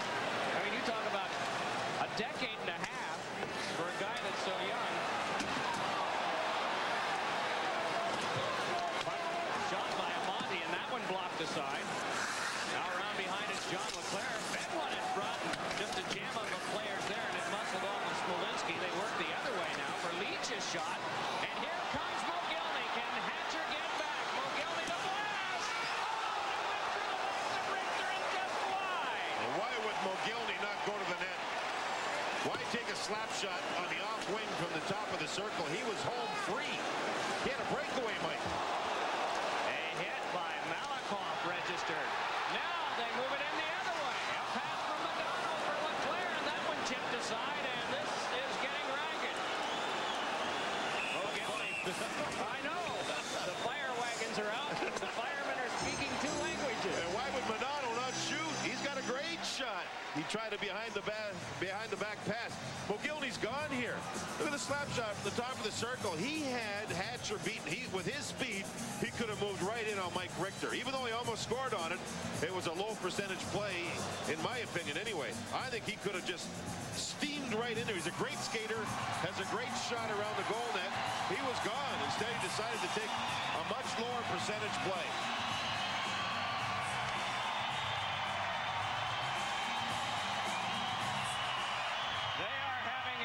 Time here at Madison Square Garden tonight. Most of the fans supporting Team USA dropping back to play as Suter. Suter and Chelios the defense. Chris Chelios just bangs this one in wide. If things don't change radically, Russia will finish tonight third in the pool. Canada will be second and will play Germany on Thursday. The winner of that one would go up against Sweden Saturday in Philadelphia. But we still have more time, though a decisive lead. Little face paint, a red jersey. Pretty sure that's Detroit. I see the wings. Yeah, that's the old wing wheel. It's a Sergei Fedorov jersey. It's like the guy just got off from working tonight at Phantom of the Opera and slid over here for a quick hockey game. It would have been much more warm get-up had he just finished the Cats. It is hot in this barn tonight. 9 stories tall is Madison Square Garden, and the ice rink is on the 5th floor. We are up on the 9th, peering down at a 5-1 Team USA lead. Zubov, who's seen limited action tonight, has that one thrown away by Adam Deadmarsh. Deadmarsh got the first goal of this game 26 seconds in. Richter deflects, moving in as Zhamnov to take it. Zhamnov could not get to the front of the net, just now getting back up to his feet. Meanwhile, Joel Otto gets it ahead to Deadmarsh, who moves in with LaFontaine. And it's Yushkevich. Dmitry Yushkevich, a part of that gold medal team called the Unified Team in '92, but here is Hall trying to get through, and Yushkevich stopped it. 4 minutes left in the period. Zhamnov hands on to Larionov. Igor Larionov dribbling through Zhamnov around in front. Hook shot by Richter. The rebound scooped up and taken by Yashin after the defense was there to help Richter out. It is kept alive by Gonchar. Still they scrap for it, and it comes to neutral ice, and Hall just steams it back in. The magic of Alexei Zhamnov, number 10 for the Russians, with a great play. There's a hit from behind by Scott Young on Gonchar. Shoved him into the board, so it'll be a penalty to Team USA. Hall is boarding. Sorry, Mike. The Russians very, very close to scoring. As Zhamnov made a great play And moving in on Richter, couldn't finish, and Yashin nearly scored on the rebound. There's Larionov. Watch how elusive these two players can be. He cuts to the middle, people chase him, and he dumps the puck off to Zhamnov. It's a wonderful pass. Richter's there and aggressive with his goal stick. Nice job by Mike Richter using the goal stick, and then Yashin could not finish the play. We haven't seen much as far as those types of plays go from the Russians all through this game. Not many times have they made a nice play inside the blue line to set up someone in front of Mike Richter. Here's Young with what they call a boarding check from behind as the player Gonchar was facing the boards. Last power play that the Russians had, LaFontaine scored the shorthanded goal. So I don't know if the Russians' power play is just not confident or not making good first passes out of their zone, but it's certainly been ineffective with a good penalty kill of Team USA. We've seen some real flashes of brilliance from Zhamnov. That was one of them there, and a couple, especially early in the third period of the game against Canada up in Vancouver last Thursday. What's the scouting report on this guy? What should Chicago fans look forward to? Oh, he's a wonderfully skilled playmaker. He's a good finisher. He just has to make sure his enthusiasm level is up for every game. If he can do that, he'd be a genuine superstar. Nikolitin works it around to Kovalenko. Back to the point, handed by Gonchar to Kasparaitis. Gonchar, big drive, went wide. Bouncing puck to Kovalenko. Then along it's dealt to Valery Zelepukin. Kovalenko again. Just holds. Zelepukin right in front of Richter at the front of the net. Some sparring there as Darian Hatcher working him over. Pointed on back for Gonchar. Shovel shot, kicked right back out by Richter. He got the pad on that one. Leach hammered to the boards and glass. There will be a penalty coming out. Zelepukin with a hit on Leach. Amazing. The Russian team with all that skill. It's Nikolitin, and it's Zelepukin, and it's Kovalenko on their power play unit. Amazing. These three players hardly play the power play ever in the NHL, yet here they are working the power play. They end up taking a penalty, and that evens things up. There's Brian Leach, the captain of Team USA, going for the puck behind the goal line, and he gets elbowed right into the kisser from Zelepukin, which is with a 5-1 game late in the second period on a power play. It's a foolish penalty. Both teams will be a man short for 56 seconds, and then Team USA will come up with a power play barring any further penalties. Time of the Zelepukin elbowing minor, 17:31.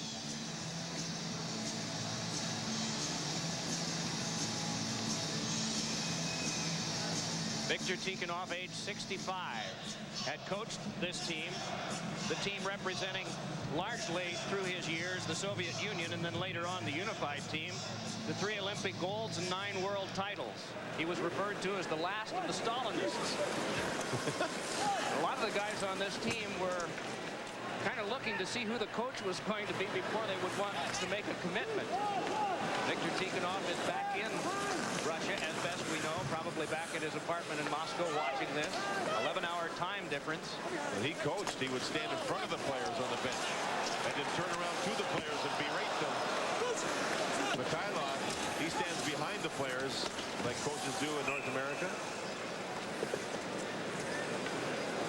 You know who I think is going to be coach? Maybe not of the next Olympic team, but the one in the year 2002, Fetisov. Yeah, look at this. Look at this. Amazing. The last 4 years combined, Brett Hull and Alexander Mogilny, 1-2 with goals scored. Look how tight they are, 183 to 182. Solani, who will be coming over with Team Finland. Yager with the Czech Republic, knocked out of the tournament already. Ray Shepard, who plays in Florida, not in this tournament. Peter Bondra will be here tomorrow night with the Slovakians. Great player. Great, maybe in the top 5 pure goal scorers in the NHL right now. And the last one, Pavel Bure, knocked out before the tournament started with an injury, and that's a real shame. Electric to watch him play the game. If you didn't see the goal he scored last night against Canada, I believe you're going to get your chance in the intermission. Marvelous. Boy, was that ever a beauty. Peter Bondra plays for the Washington Capitals. Be here tomorrow night in Madison Square Garden. He's always played well in this building, too, as the Capitals. Zubov the shot, and it's clutched by Richter. Good face-off win by the Russian Russian club. Larionov's been their best centerman trying to win draws. But what USA does well here is when they lost the draw, Zubov got the shot. The defenders for Team USA pushed all the red jerseys wide, parted them like the Red Sea, pushed them all wide. And Richter can make an easy save. Look at both sides of the goalie. You've got white jerseys on a red jersey. And that's what you do when you lose a draw. Take care of your man and let the goaltender handle the puck.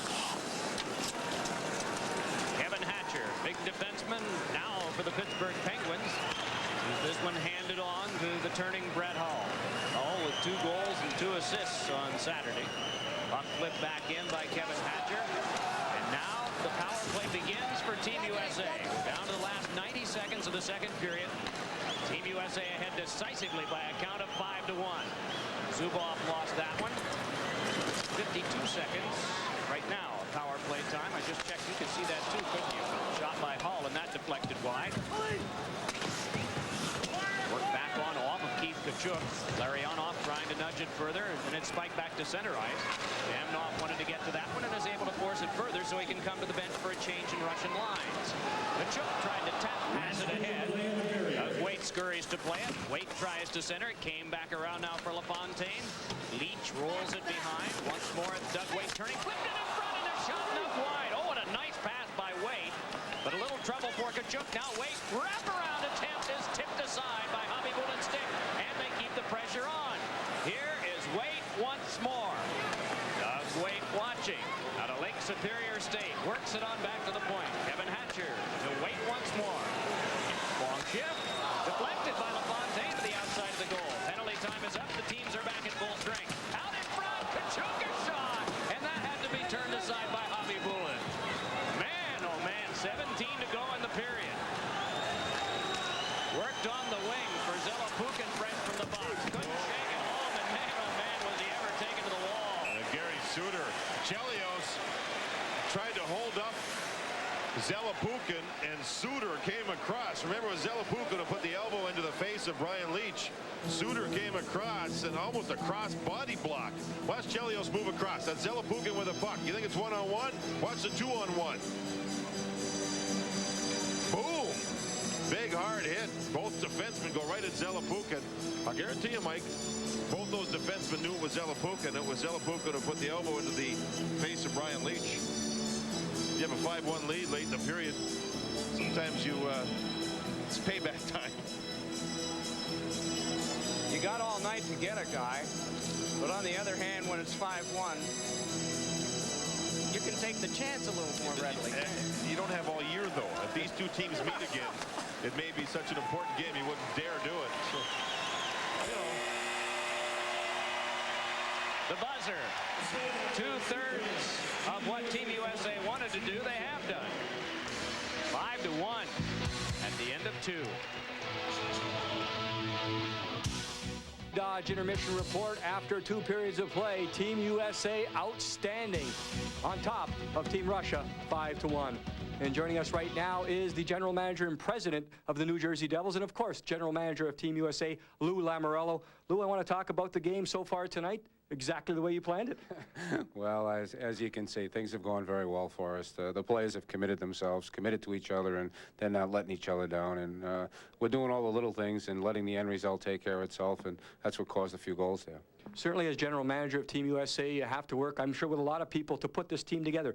Can you take us through the selection process, how this team was picked? Well, first of all, we certainly dealt with USA Hockey by finding out all the eligible players. And then we talked to different people, and Jack Ferrara worked with me as far as trying to put a team together that we could maybe play all different ways. Right. But more important, I think, what we tried to do was look at people who've had success, look at people who have had success in the National Hockey League. And I think for the first time, USA has been able to get players who have won the Stanley Cup. I think we've got some 13 players that have been on Stanley Cup winners, players who won the Norris Trophy, Calder Cup Trophy winner, All-Stars. These are the things that go into winning and knowing how to win. And right now, I think that's played a big role in what we've done out here. Well, one of the selection process, a lot of people wondering, Jeremy Roenick, where was he? Did you go hard after Jeremy Roenick? Yes, there's no question. We would have liked to have Jeremy Roenick. In fact, up until that evening when we had to submit the roster, I spoke to Jeremy personally. And as far as his situation goes, it's a unique one. We have to respect it. I understand, what his thought process is, and everybody has to look at it from their own individual situation. And he made a decision. We respect it, and we go on. And right now, all we can do is focus in on what we have. That's the Team USA version. What about the Devils? Did you go after him there? Let's talk about Team USA. That's right. Keep it on that track. You have a lot of experience in international hockey, and certainly this tournament is very rare. It takes 5-6 years before these tournaments come together. How much do you think this would mean if Team USA could go on and win this thing? Well, there's no question. When you're playing the best against the best with the best, whenever you win something like this, the pride factor, the recognition, all of that, comes with it. But I think right now the most important thing for our team to do is to do what we have been doing. We're doing the little things. We're working on it. And I think the most important ingredient we have right now is how well our players get along off the ice as well as on the ice. They've come together in a short period of time, and the coaching staff, Ronnie and, Paul Holmgren, John Cuniff, and Keith Delaney, I just can't say enough of the job they've done to bring the guys together where anything they do out there is for each other. Well, take some credit himself. Lou Lamoriello, General Manager of Team USA. Congratulations so far in the tournament. Good luck the rest of the way. Thank you, Jim. Lou Lamoriello has joined us after 2 periods of play. Team USA leads Russia 5-1. And coming up next on the New Dodge Intermission Report, JD and Mike will preview tomorrow night's matchup, Team USA and Slovakia. Being brought to you by the U.S. Army. Be a part of the toughest, smartest Army in the world. Be all you can be. By New Speed Stick Gel. It's unbeatable gel protection just for the guys. And by Nike. Just do it. 2/3 of the way to taking the North American pool. Team USA. Our New Dodge Intermission Report shows them ahead of Russia after 2 periods by a count of 5-1. John, what do you think? Oh, I just admire the way Team USA has been prepared for this tournament. Lou Lamoriello and Jim Fox talked about their team unity. We hear a lot about that, but you wonder, is it going to be enough to get them into a tournament, get them going, get their skill level together and play as a team? We've seen every aspect of their game be real good. Power forwards, goal scoring, speed wide, goaltending, power play, shorthanded. This is a very, very good collection of great players. Well, if they win this one tonight, they'll only have one more game between now and Sunday, so they'll get a rest. That one game will be coming up tomorrow night right here at Madison Square Garden at 8 o'clock when they take on Slovakia. And Slovakia gave Team Canada a tremendous game last night in Ottawa, losing 3-2. Do they ever have some electrifying players? They do. This is a team that has a couple of great forwards. One of them, of course, is Peter Bondra, who plays for the Washington Capitals. He's one of the best pure goal scorers in all the world. He leads them with the 2 goals you see in the second one he got last night. He's going to go wide here, drive in, shoots the puck. He's one of the great players at driving to the net. What he does remarkably well is puck control and such speed. He can knock the puck out of midair. He can do anything, but he does it with speed. They've also got Ziggy Palffy, who belongs to the Islanders, and they had a fine young goaltender, Mega, last night. This kid came out of nowhere and almost beat the great Canadians in their backyard, in their country. What do you expect from Russia in the 3rd period? I think they just have to go all offense. Just run and gun and hope they make it happen, and then hope they get some defensive play from their defensemen and goaltending for a chance. They need something to get unified. We'll take a look at the 2nd period highlights coming up just after this message. We want to remind you that tomorrow we're going to be on with Team USA and Slovakia, 8 p.m. Eastern, 5 p.m. Pacific time.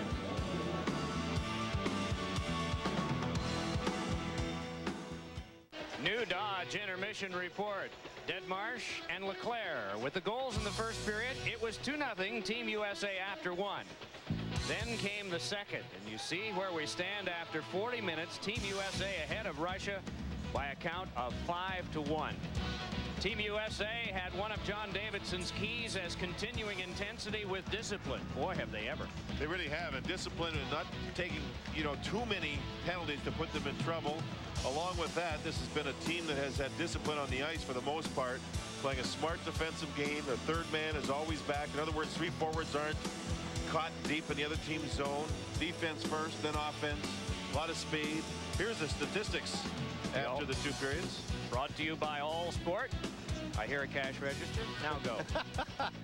13-7, the scoring chances. Kachuk throws a pretty good body check, or misses one, pardon me, along the boards, drives to the net. Zhamnov doesn't pick him up. And bang, just like that, he scores as the puck from the shot of Guerin had caromed off the crossbar. Here's LaFontaine moving up ice on a turnover where Chelios forced it. And LaFontaine, not a big player, has always been one of the best at driving to the net. That's what Mogilny did not do in the second period. LaFontaine did, and he scored. And then here we'll see the U.S. team where Chelios had turned the puck over. Tverdovsky took the pass from Larionov, and Richter got caught moving. And he'll talk about it later where he should have been set. He wasn't. And that was the only Russian goal we've seen through 2 periods. So there will be more coming up from Madison Square Garden in New York with Team USA ahead by 4 big ones at the end of 2. The score 5-1. Jim Fox and Team USA assistant Paul Holmgren. Thanks very much, Mike. Paul, certainly the game is never in the bag, but with a 5-1 lead after 2 periods, anything specifically you guys want to focus on in the 3rd period? Well, certainly they're a great hockey team. Like we said after the 1st period, and we don't want to give them anything where there's a chance we might play them somewhere down the road in this tournament.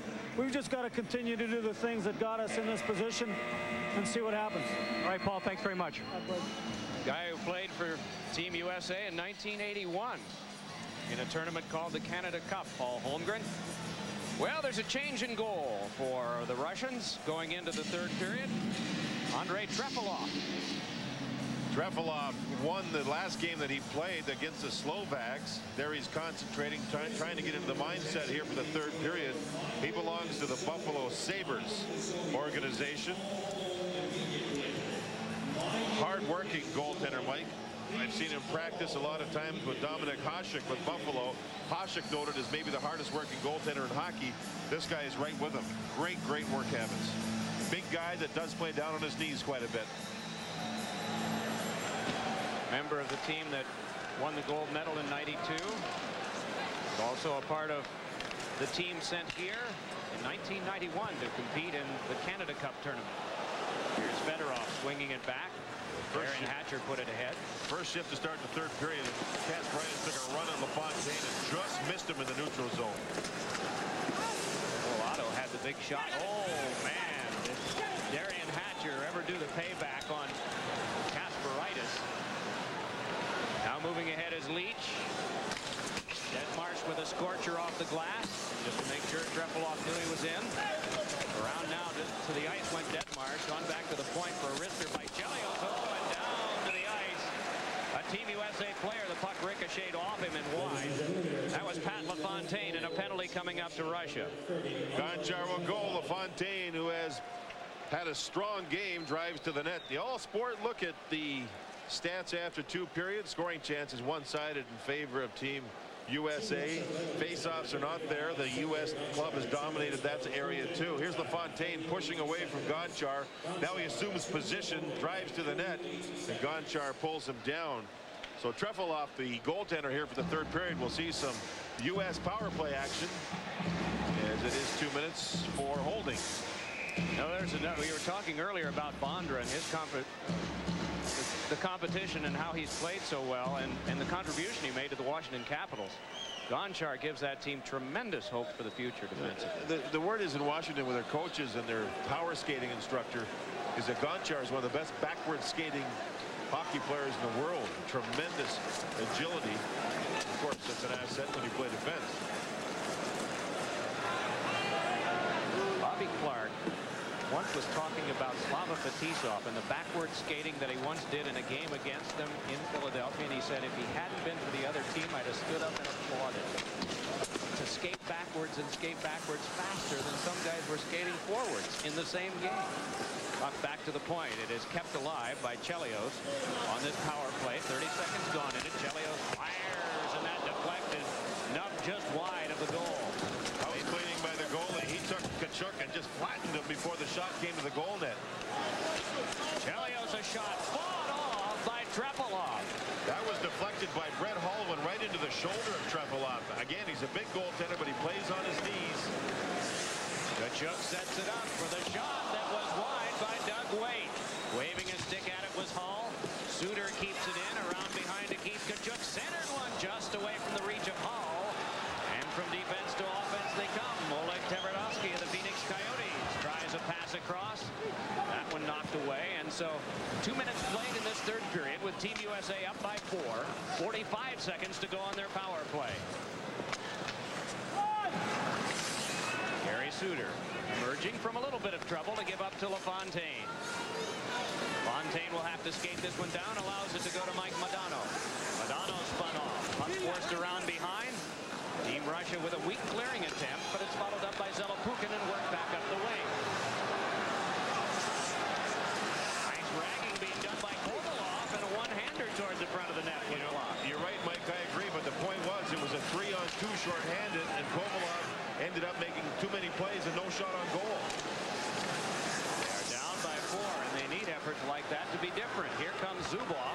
Zubov playing a little more regularly now. It was just a power play earlier. Big shot, and Richter got a piece of that one. Now that's a setup.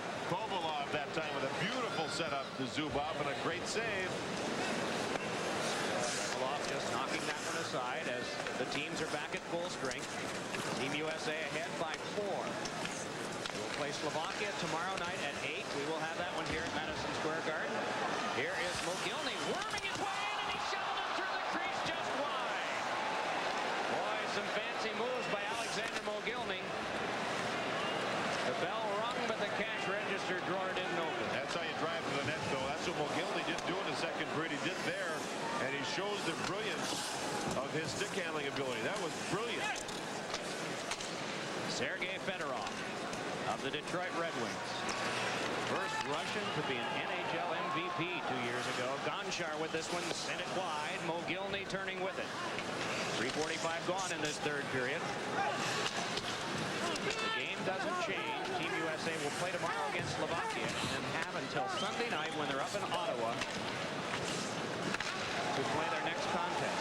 Moving ahead with this now is Amonte. A rising shot blocked down by Trepilov and angled back out again. It is Mogilny trying to connect ahead. Shamnoff wedged off by Chris Chelios. Forced away by Richter. Shots are 25-19. Team USA in the lead. Picked up by Shamnoff again. Red-haired guy nicknamed the Irishman just flung it in wide to the right of the goal. A hammering check on Suter. That was Nicolishin who put the hammer on him. Suter seems fine. Back they come at Shamnoff again. Chelios on him. Try to drop it off to Nicolishin, then back to Shamnoff. Fed it on across, but we get a stoppage of play and penalties coming out. Malikov along with Denmarsh. I'm Jim McKay with an update from the 2020 Global Games. Graduated hurdles rose, but Great Britain fell. Nathan Rudder grabbed the ring and the gold for the U.S. Earlier today, Caswell Fowler executed the first perfect 10 multiple board dive. The world of sports has evolved since all sport. Now with B vitamins, athletes need to unlock carbohydrate energy. It's more than a thirst quencher, it's a body quencher. Coming up later, the record-breaking 300-meter dolphin relay.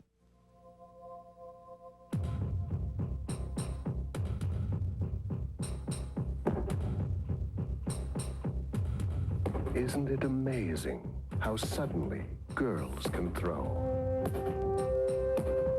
Sports can't make you healthy. Sports can't make you strong. Sports can't teach you how to win the game of life unless you get to play. The Women's Sports Foundation. We need your help. In the second period, the first pass wasn't clicking. Here, the Russians used their... Your help. In the second period, the first pass wasn't clicking. Here, the Russians used their first pass and second pass, and it is clicking. Now they can attack with speed to back the U.S. players up. Now watch Mogilny here with those magic hands around one stick, around the goalie, and then he can't quite finish as Richter did trip him up. To me, Mike, if the Russians make that first pass out of their zone, they can attack with speed. And they seem to be attacking a lot more here in the third period. We're not quite 5 minutes in, but at least they're showing that they're not going to just sit back and let the game become history with a loss. They're working at it here. Both teams with a goalie in 4 and a shot right in on Richter. Malikov and Denmarsh both get slashing penalties. Oh, and that one just off Brett Hall and down on Trepilov. Or there would have been about 15 to 20,000 people standing, including the guys in the white shirts at their bench. To watch him go in alone on Trepilov. Get an offside offside pass call, and so play once again is stopped. It's amazing how quick defensemen read plays. Brett Hull was open behind the defenseman in the middle of the ice, and quickly the pass was just shot right to him, just instantly, and he had trouble receiving the pass, even though it was an accurate one, or it would have been the breakaway for Brett Hull. Good team effort tonight. You look at to this point with Team USA, who's been their best player? LaFontaine's been good. Madonna's had a couple of assists. But it's been a real good team effort from A to Z. Boy, it gets to be fun, you can tell, doesn't it? He's a piece of work, I'll tell you. You never know what he's saying or who it's to or what it's about. He's a tremendously talented player with a great personality. He's a lot of fun to be around. He was rather diplomatic while smirking and talking about the differences that he and Mike Keenan have and how a team should be run. That feature we saw between periods. Puck popped right in front and swept away by Tverdovsky. Moving back out with it, Kozlov. 1 minute, 15 seconds to go on the coincidental minor penalty. Tverdovsky looking more confident all the time. He has Russia's only goal tonight. Puck forced back over to Larionov. Larionov dealt it further to Kozlov. Slava Kozlov of the Detroit Red Wings trying to work his way through, but instead it's dealt back out by big Kevin Hatcher. And so Zhitnik will go back to get it. Team USA making a change now. Just over 14 minutes to play in the third period. Team USA scored at 26 seconds of the game from Detmarsh and just have continued to build a lead. They had a 4-0 lead before Russia got its first goal midway in the second. Angled in on Mike Richter. Flowertown, Pennsylvania native got it on to Chris Chelios. Just flipped it back out. Darius Kasparaitis will go back to get it. Half a minute from now, both teams will get a man back. Mogilny tried to force this one free. Boy, some dogged work being done by Brian Smolinski in the forechecking role, the Michigan Stater. Slung on by Gonchar. Sergei Fedorov has it. Fedorov flipped one in front. Backhander went wide on the combination bounce off to Mogilny. On back to Fedorov again. Tried for Gonchar and a steal, and here comes Smolinski. He looks for a winger and fires off the glove of Trevelov. Smolinski at the end of a long shift was exhausted, and that's why he didn't make the breakaway. Develop a better scoring chance. Fedorov with a great setup to Mogilny. Then he tried another setup and turned the puck over, but he hustled back and forced a long shot from Smolinski.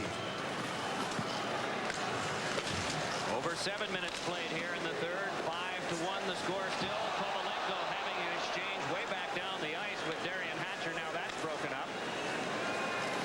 The team in red frustrated. The team in white giving no quarter at this point. It wants to continue the dominance that it's shown because you never know, they might meet again.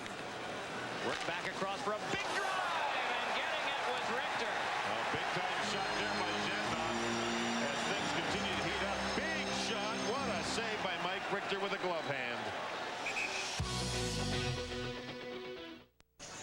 Back here again at Madison Square Garden in New York. We watch this play develop once more. A big shot by Zhendov. Even though it was from the wide angle, Richter still had to make a sharp save and then hang on, and you can see the emotions bubbling a little bit with both teams. Russia's driving to the net looking for a rebound. Richter there. Mike Richter really worked a lot during the offseason on strengthening his quad muscles, his groin muscles, his leg. The leg last year in December, one of his legs gave him some problems. He tore some muscle right off a bone, and he worked here in Manhattan at Lenox Hill Hospital in a place called the Nicholas Institute. Did all kinds of leg exercises and really worked on his legs. His balance is good. His lateral movement, in other words, east-west, side to side, is remarkable. When he has that leg strong and he's confident in it, that east-west movement is one of the very best in the NHL. Of course, he plays goal with the Rangers here in New York. Member of the U.S. team at the World Tournament in 86, 87, and 93. An 88 Olympian, 91 USA Canada Cup, and now this year, 96. Penalties are Zhamnov and Nicolishin for roughing, Guerin and Hatcher for roughing. Those cancel. Some people may be asking, where's John Van Beesbrook? Fine American-born goaltender who plays with the Florida Panthers. A great run right through the Stanley Cup Finals. He had a shoulder operation during the offseason, what they call a scope, where they put an instrument into the shoulder itself, and I think it was a rotator cuff problem. He had it repaired.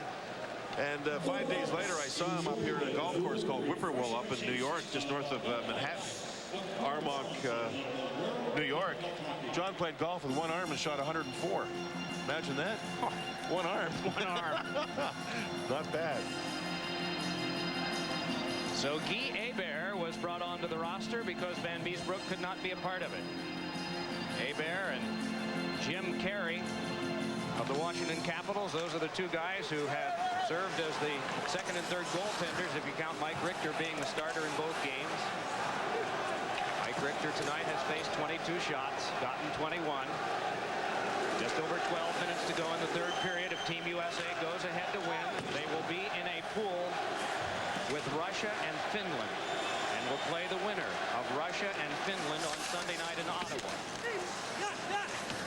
Slovakia will be out, though they won't be playing tonight. They'll have one more game left, but they will have been eliminated. Nice backhand attempt by Yashin is blocked aside by Richter. Puck controlled by Kovalov. Can't get there, and Brett Hall moves it back up ice. Hall working on Zubov, and down he goes. Meanwhile, Canada and Germany would play on Thursday in Montreal. The winner of that would face Sweden in Philadelphia Saturday. That's if this score remains unchanged, or at least if the U.S. goes on to win, and they're decisively ahead now. Hall could not take that. Looked like he wanted to finesse it back for Doug Waite. Sergei Fedorov handing it on across. Oleg Tverdovsky has it there. Trickles one on through that is walked further and shot by Malakoff.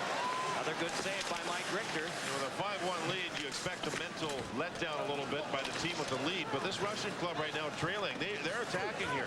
Attacking. The majority of the play in the U.S. zone here in the third period. We're nearing the midpoint of the period. Team USA has had 4 shots in this period. Russia has had 4 as well, but sometimes shots can be deceptive.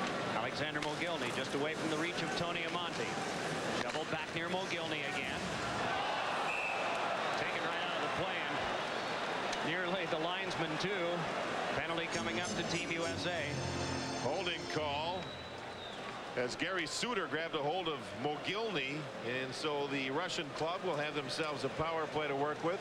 4 other players have been in the penalty box, all taking minor penalties. They now out of the box, and there's a look at Suter, who plays with Chicago Blackhawks after a terrific college career at Wisconsin. Here's Mogilny with the puck at the blue line, makes the move and the clothesline job. Poor Wayne Bonny. He got collared in the nose the other night. No break, fortunately. We saw him yesterday, and he said, "I'm okay." And the kid was, you see a little bit of a scrape there at the top of his nose. Matt LaFontaine getting a little attention. He's had that groin problem. You wonder if they're working on the hamstring or the groin or the leg, maybe cramping up, trying to stretch it out on the bench. Continue with Bonnie for a moment. He was saying, no break, and he said the kid was apologizing to me over and over again. The swing by Keith Primo that caught him on the nose. It was intended for someone else, of course. Puck tipped back down. That's like in the boxing ring, if one of the boxers swings at somebody and catches the referee trying to break it up. Similar situation. 1:25 left on the power play. Suter the hold at 9:36. And again, the Russians must drop back. Joel Otto killing the penalty, doing a good job. He's got a bad foot. He took a slap shot. The puck hit his skate and his foot bruised it pretty badly. Actually, it was his teammate in practice, Chris Chelios. But he says it hurts to walk, hurts to put it in the skate, hurts to take it out of the skate, but the skate itself, to skate on the ice, it doesn't bother him at all. If things continue this way, Slovakia will be out of the North American pool, and Team USA will be the champion of the pool, even though they play one more game tomorrow night. Saw Pat LaFontaine a moment ago. Maybe we have more with Jim Fox. That's right, Mike. I was talking to Jurgen Mers, the massage therapist for Team USA. He talked about Pat LaFontaine. Not serious whatsoever. It was just a leg cramp. LaFontaine back in the lineup, the first game in the tournament for Pat. He just gets out there, third period, a little fatigued, and the leg just cramped up on him. And that's Jurgen right there. Thanks, Jim. Nice to have a massage therapist right at the bench. If you work, they get a bang and they twist their neck or something. The therapist can work right there at the bench to keep players in the game. Now the Russians on the power play, first minute 5 seconds, did nothing with it. Their tempo slowed right down, and Team USA's penalty killers a good job. Team Russia here in the third has been better at even strength than they have been on the power play. Puck dribbled through Zubov. Zubov pursued and blocked by LaFontaine. LaFontaine trying to nudge on and nearly had a play working with Deadmarsh, but LaFontaine trying to take care of Fedorov, lost his stick on the play. Back in comes Team Russia. This one shaken by Tverdovsky toward the front of the net, but instead gathered in by Mogilny. Mogilny dealing one along, getting it back again. Alexander Mogilny, big shot by Yushkevich, went off of LaFontaine. Sent along by Zubov, and they play it once more. 8:45 to go in the third. Team USA by 4. Pad stop made in front by Richter, and it's cleared back down. All point shots by the power play of Russia. Shots from the defenseman. They can't get them through, as we now have 3 seconds left on the Suter minor. Work back on again now by Russia. Teams are back at full strength. Puck taken by Yashin. Little work on him with the stick of Suter just out of the penalty box. Puck knocked away. Diving play made by Smolinski, but the Russians able to keep it in. Oh, and a deflection right at the front of the net by Mogilny was blocked by Richter. Back to the point it comes again. Moving in at Malakoff. Shooting one, and Richter covered for a moment, and then it's squibbed loose. Brought back again by Tony Amonte. Amonte drops over to Leach, coasting it and shooting, and that one deflected away. Fire wagon starting up again. 7:50 to go in the third. Alexei Yashin of the Ottawa Senators. Little pass ahead. Turned off was Kovalov for a moment. On the follow through, they bring it on. Kovalenko given a good bump. Haven't seen Larionov that much lately, but apparently being rested for right now. Game pretty much decided, 5-1. If I give you a clean sheet, what will you write? Will it be poetry or just plain English? If you have something to say it now. For soon, my sheet will be filled, and this chapter will end, sure as the next will begin, with a clean sheet, new authors, and a million possibilities.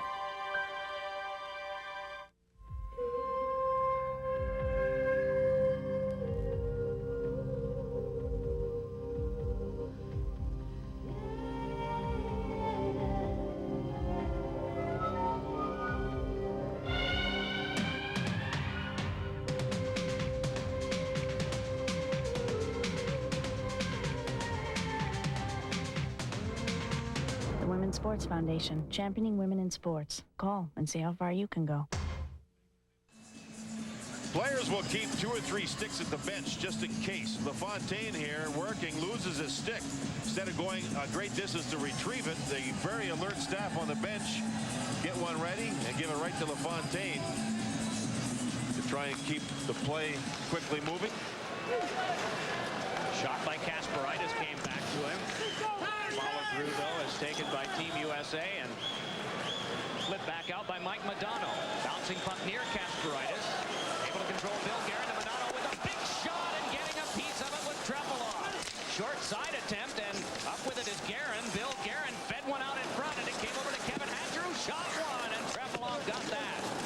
Dumped back along now, and turning with it is Kovalenko to hand right back out to Zhamnov. Works over on the wing. Sergei Fedorov there, and a shot that ricocheted wide. Lifted back out on the backhand by Bill Guerin. Kasparaitis with it once more. It is Zhamnov, bumped into by Guerin. A little close off and neutral ice. You had talked about the Russian transition between the blue line, shifting from defense to offense. Of course, when you look on the scoreboard, you can pretty well tell that things have not gone well for them. That aspect of the game, just one example. Yeah, I think it's one of the main examples. Kozlov. Oh, and Richter with a great glove save. The Russian club finds the puck here. They're now actually out shooting Team USA 28-27, even though they trail 5-1. Richter's had a great start to the tournament. Very strong in beating Canada. And here in this game, he's made a good group of good saves. Kozlov thinks pass, tries to get Richter to move to Richter's right. Instead, Richter stayed with the shooter, which was Kozlov. And in perfect position, made a nice glove save. Look how he keeps the hand to his left side. Glove wide open, great save. As a lot of people in the building thought that maybe Kozlov would pass the puck to Larionov. Not Mike Richter, he stayed there, waited for it. we were talking about the between period or between the blue lines play of the Russians. They haven't made good passes out of their zone. Good first passes to set up their offense. And it's not so much that they haven't made good passes as Team USA has played a real smart game defensively. Oh, there's a knee problem. That looks like Zelapukin, yeah. Or a leg problem. I shouldn't say knee because we're not quite sure. It looks like they're going to tape something up. 5-1 score. It was 6:06 to go. You got to think about it. If it's just an equipment problem, it'd be fine. But if it's a medical problem, you got to go to the locker room and get taken care of. Where's that face shield because of a very serious eye injury that he sustained as a member of the New Jersey Devils? And now he'll have to have one of his legs tended to. Kozlov ripped a shot that was tipped wide. Sergei Zubov, the one-time New York Ranger, tried to keep that one going. It is Kozlov around behind, out in front, and a backhander went off the outside of the goal. Leach broke his stick, so he can't handle the puck very well. The Russians may try to take advantage of that position. Kovalov. Darian Hatcher sees Kovalov escape, handed over to Slava Kozlov. 5-1, Team USA ahead. Zubov to Kozlov, then one to the slot. Larionov creeping in, and a save made by Richter. Shaking back out in front. Kozlov a shot. Oh, that one was blocked. Heavy hit by Joel Otto on the boards. Otto without a stick because he gave his stick to Brian Leach. And we have a penalty, it looks like. Maybe USA, too many men on the ice. Yes, that's what it is, I believe. Too many men on the ice. No, correction, slashing, and a cross-check. A couple of mean penalties. Mike Richter with some fine goaltending here as the third period begins to wind down. A couple of great saves. Man, great saves. There's Kozlov moving the puck, and Darian Hatcher moves in on him, and they get at one another. Hatcher with an additional shove with his hockey stick. Great reaction and position play by Mike Richter. There's Leach broke his stick right there, and he was in trouble in the defensive zone because of that. Mike Richter made a couple of great saves with real good balance and good leg work. That leg therapy that he was involved with all during the offseason looks like it's really helped him start this season, especially early for this World Cup. Kozlov a slash. Hatcher cross-checking. That's Darian Hatcher of Team USA. And so both teams a man short with 5:10 to go. Well, that is the quiet work that is done in the offseason that is so important to success in the season, what you've been talking about with Richter. And he's not the only one that's doing preparation and sort of guarded rehab at the same time. It wasn't many years ago, Mike, where you didn't work in the offseason. You'd come to training camp to get in shape. Nowadays, it's a year-round occupation with conditioning and the size of the players, the nutrition. They've all learned. The clubs set up programs for players to work in the offseason. Great stuff. There's a hit by Schneider on Mogilny, and Mogilny goes slowly to the bench. Did he get nailed? This is Mike Modano for Team USA. Modano with a wrist shot. Trepalov held despite the collision of bodies at the front, and it gets a little ornery. Tverdovsky and John LeClaire this time.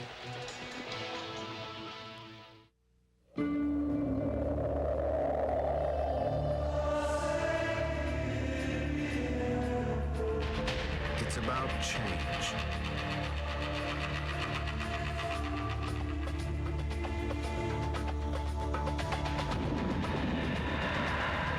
About breaking rules and making new rules. About building machines more in harmony with humanity.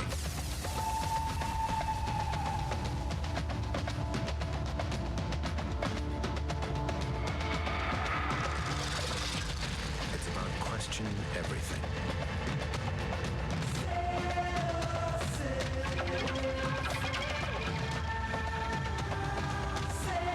It's about change. The new Dodge. A member of the 1994 Stanley Cup champions, Mike Richter. Saw Matthew Schneider there, and here it comes. Oh, Hatcher held up Mogilny. Mogilny watching the puck, and Schneider just waited, and he saw his chance. Oh, man. Mogilny immediately went to the bench. He was shaken somewhat on the play. Looks to be okay now, which is certainly a good sign for his club and the Vancouver Canucks. So off the face-off, it is brought back out again by Sergei Nemchinov of Russia. Worked on to Yashin. Yashin able to get a pass over to Gonchar. Gonchar couldn't get much on that shot as it was blocked off by the defense. Fed off away from Gonchar. He and Chelios to the corner to play. Gonchar trickled it through Chelios over to Nemchinov. Good defense by Chris Chelios. Oh, he caught a stick up high. Seems to be okay. Well, your first action before you even know whether it's blood drawn or not is to just clutch, as Chelios did there, and put that hand up. But it didn't appear it was anything serious. Kasparaitis just reacted with a slash to the ankle of Modano. Kasparaitis will be going for a couple of minutes to sit and watch. It was action-reaction, and he was involved with the reaction, and Mark Fawcett made the call on that play. 3:42 to go, a 5-1 game. This game was over early. Nemchinov and Chelios got going in the corner here. I think it was more Chelios shoving Nemchinov, which caused the stick to come up. You'll see it right there. Nemchinov was pushed off balance, and his stick blade caught Chelios in the face. And there's Kasparaitis in the lower left slashing the leg of Modano as he was skating away. Mike, this game was over. Well, not over, but certainly controlled early by Team USA. They were by far the more aware, the more ready team in the first 10 minutes of this first period than the Russians were. They never recovered from how the U.S. club came at them. Kevin Hatcher handing it across. This is a 4-on-3 power play. Shot save made by Trepilov on the glass by Kevin Hatcher. In 8 seconds, both teams will get a man back, and it'll be a 5-on-4 power play for Team USA. And the other thing now, when the Russians go into the playoffs rounds, single knockout, who do they play in goal? I don't think Happy Bull's going to play. I think it'll be Trepilov who starts. That's their decision that they have to make. It's a pretty important one. He's the guy with their only win. He's certainly been fine in the third period here. Sure has. Again, he's a Buffalo Sabre property. Happy Bullen just signed a nice lucrative contract with Phoenix, but he has not made the big saves for this club, even though he's a fine young goaltender.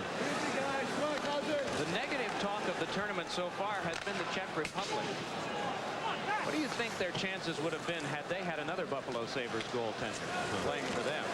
Dominic Hasek. He can help any team win a game. Tverdovsky moving in and bumped off by Chelios. 50 seconds left on the Team USA power play, and Tverdovsky's really impressive tonight. This one sent all the way back. His team has not been, but the times he has handled the puck, he has looked really good. He's got their only goal on a nice pass from Larionov. Seems like a long time ago back in the second. He seems like a forward more than a defenseman, doesn't he? He's up ice all over the place. Traditionally, in the old-style Soviet hockey, did the defensemen do much of that? Yeah, but not to the extent that we see now. Not at all. They were just such quick, marvelous passers. Think of Konstantinov. Think of Fetisov. Big guy by the name of Raglan who played for years with him. A giant of a man playing defense. Big shot deflected wide. Trepilov with a piece of that, and then it came out in front of the goal now. Centering pass, oh, and stoned at the front of the net. That time was John Leclerc. Another good setup by Patty LaFontaine, who's had a marvelous game coming back from the groin injury. Boy, he scored that one. They might have closed the Sherwin-Williams store in St. Albans that his dad runs tomorrow. Well, I guess not. 9 o'clock, it'll be open. Only the first round, Mike. Would have been Leclerc's second. His stacks up as the winner in the game. Came at 7:08 of the first. 1:15 to play in it. And the na-na-na, hey, goodbye being chanted by the Garden faithful. I think when you look at this third period for the Russian club, they found a goaltender who's been very good. He robbed John Leclerc. Leclerc always around the net. He's got such great size along with the combination of quick hands. He finds a way to get shots. And LaFontaine's tremendous. Look at him go behind the net. He'll look. He'll see somebody open. Bang. It didn't work that time. Watch him do it again. Amonte gives him the puck. And then LaFontaine quickly out to Leclerc, who got the shot. Remarkable save. Continue intensity with discipline. Number 1. Speed wide and own the corners, number 2. Play smart, number 3. JD's keys for Team USA. A+ in all 3, Mike. Madonna trying to shake by Zubov for one last good try. And the final 47 comes up to Deadmarsh, who started this whole thing off tonight. 26 seconds in, Kevin Hatcher's shot flaps wide.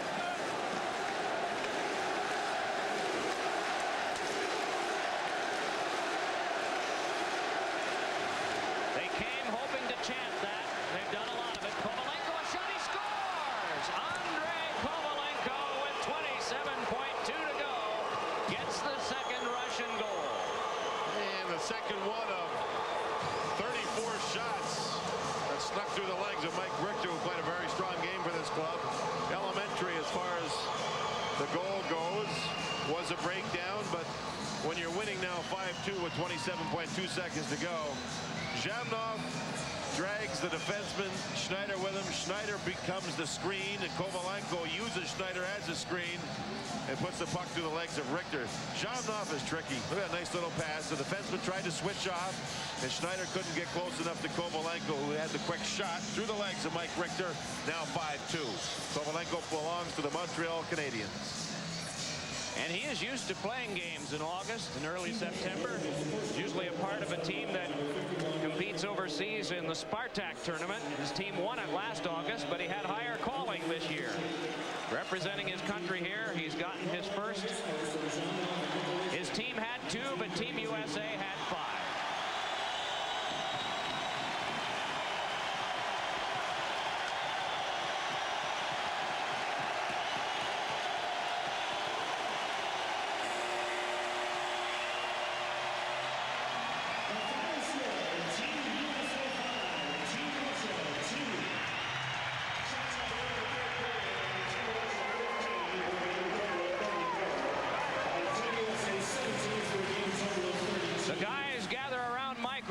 Congratulating him and each other. 5-2. A decisive victory over Russia. A well-played game by Team USA. They were certainly ready, by far more ready than Team Russia was in the first period. And I think looking to tomorrow with Slovakia, Team USA will want to play a bright, intelligent game with the same intensity and work on things like penalty killing, like a power play, not treat it as a game that's not important. On Labor Day, some successful labor for Team USA. 32 shots tonight. 5 of them went in. 34 shots for Russia, and but 2 past Mike Richter. Team USA clinches the North American pool. We'll be back with lots more. Hi, I'm Brian, a mobile-friendly serve attendant. What is mobile-friendly serve? Mostly it's about speed. That's why I'm here, to do things like direct you to an open island, give you a hand when you pay at the pump, even show you which side your gas tank is on. And it's at no extra cost. Are you following me? And in my spare time, I try to keep things clean. Great gasoline and great service. That's mobile-friendly serve. I've got to keep moving so you can keep moving. Mobile, how can we help you? The Hockey Hall of Fame, a place to reflect, to remember, and to dream. Located in downtown Toronto, this mecca of hockey history is an entertaining celebration of the best of hockey. Fans of all ages are welcome to discover the marvels that await them. Hard to believe I got 484 goals, isn't it? If hockey is the coolest game on earth, then the Hockey Hall of Fame is certainly the coolest place in all the world. For more information, call 416-360-7765. The New England Broadcasting Association presents the 4th annual H.P. Hood Run for the Charles Road Race and Fitness Walk, Thursday, September 5th at 6 p.m. Enter as an individual or a team in this 4-mile event that starts and ends on the Charles River at the MDC Lee Pool across from Mass General Hospital. To receive an application or for more information, call 617-426-3575 and get ready to run for the Charles.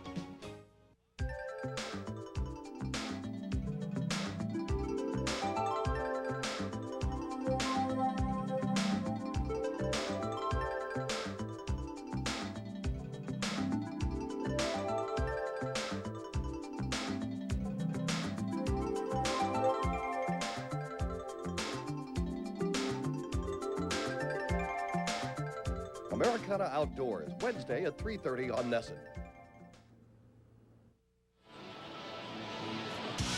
Underneath the roof at Madison Square Garden, a happy bunch of American fans here tonight.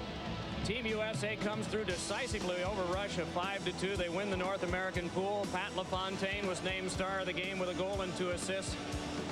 In the previous 2 games, Russia was averaging 5 goals a game, but they only got 2 tonight. Part of that was Mike Richter, but part of it was they didn't get much in the way of quality opportunity in this game at all. Not until the game was decided, you know, with the 5-1 score, then Russia seemed to pick up their game a little bit. But when it was important, we mentioned this a couple of times in the third period, the U.S. coaches had their team ready. And Ron Wilson, whenever you talk to him, you get this feeling that he's genuine in the fact that, in fact, I said, Mike, I said, what do you want to improve on from game 1 with Team Canada? He says, nothing. We don't have to worry about the other team. Let's just worry about ourselves. We don't want to look at the other teams and worry about them. We want to have respect for them, but we feel our team is as good, if not better, than anybody in this tournament. So they have that go-ahead attack attitude, and it's paid off for them. I remember this morning he was being asked about Finland. That's one of the teams that will be in the same pool with USA. Now that we've moved on to the second, and for USA the third round, he said, I don't know anything about them. We've got plenty of tape on them. I haven't bothered with the European pool yet. Yeah, they've sort of lived within their own cocoon and just taking care of their own team and their own games one at a time, and they're marching forward at a pretty good pace. 5-2 was the pace tonight. We've got a lot more coming up for you from Madison Square Garden in New York, where Team USA has defeated Russia 5-2.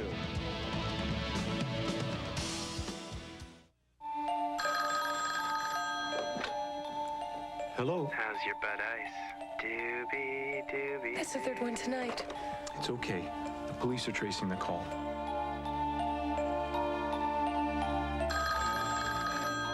Hello. This is the police. Those calls are coming from inside the house. Repeat, those calls are coming from inside the house. Drink Bud Ice, but beware of the penguins. Sir? Sir? When I punch the clock, I'm a working machine. I got boots that do the job, got my Wolverines. Lay a span, a bridge, make that molten steel pour. I can build a better country and keep coming back for more. I can work like hell with my hands and my tools, cause I feel like heaven in my Wolverine boots. Wolverine Durashocks, guaranteed comfort or your money back. Work like hell, feel like heaven. Wolverine Durashocks, made in the USA.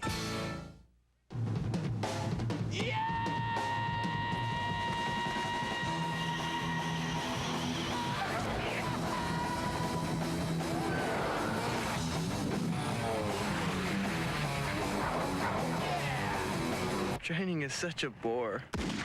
Nothing's more intense than slamming a dude. Well, Andre's really on fire. Whoa. Gotta hand it to those new coaches. Bravo! Brilliant! Smash it! Good shot! Out. It can't be. I got to see. It is the 365. Boss, give a look. Ugye ez egy IBM ThinkPad 365-ös. Az bizony. It could be no other. Feel the track point. Feast your eyes on the screen. Can we swing it, boss, huh? Meglepően olcsó. Yeah. That's my boss. What a guy, huh? 5-2, Team USA defeated Russia. Let's check in downstairs with Jim Fox and Jimmy Waite. Thanks very much, Mike. Doug, certainly looking back about 3 hours ago, the U.S. team came into a game off a big win against Canada. You guys are ready to play tonight. Yeah, we were. It was a great lift for us to beat Canada, but we know there's a lot of steps to be done to win this thing. So Russia's got a great team. They got a great roster, and they're tough to play against. So it was a great, impressive game, an important game. Let's talk about something that's developing here throughout this tournament, the chemistry between the whole team, but more specifically between you and Brett Hall. That's something you guys have just clicked right from the start of the tournament.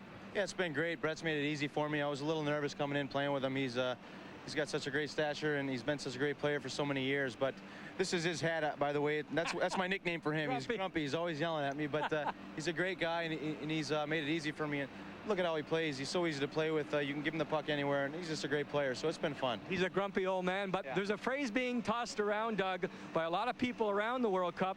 Doug Waite, a superstar waiting to happen. How does that make you feel? That makes me feel great. I think I've worked hard for 5 years in the league. It's taken me a while, but I've developed the confidence now for me, and I got a chance to play when I went to Edmonton.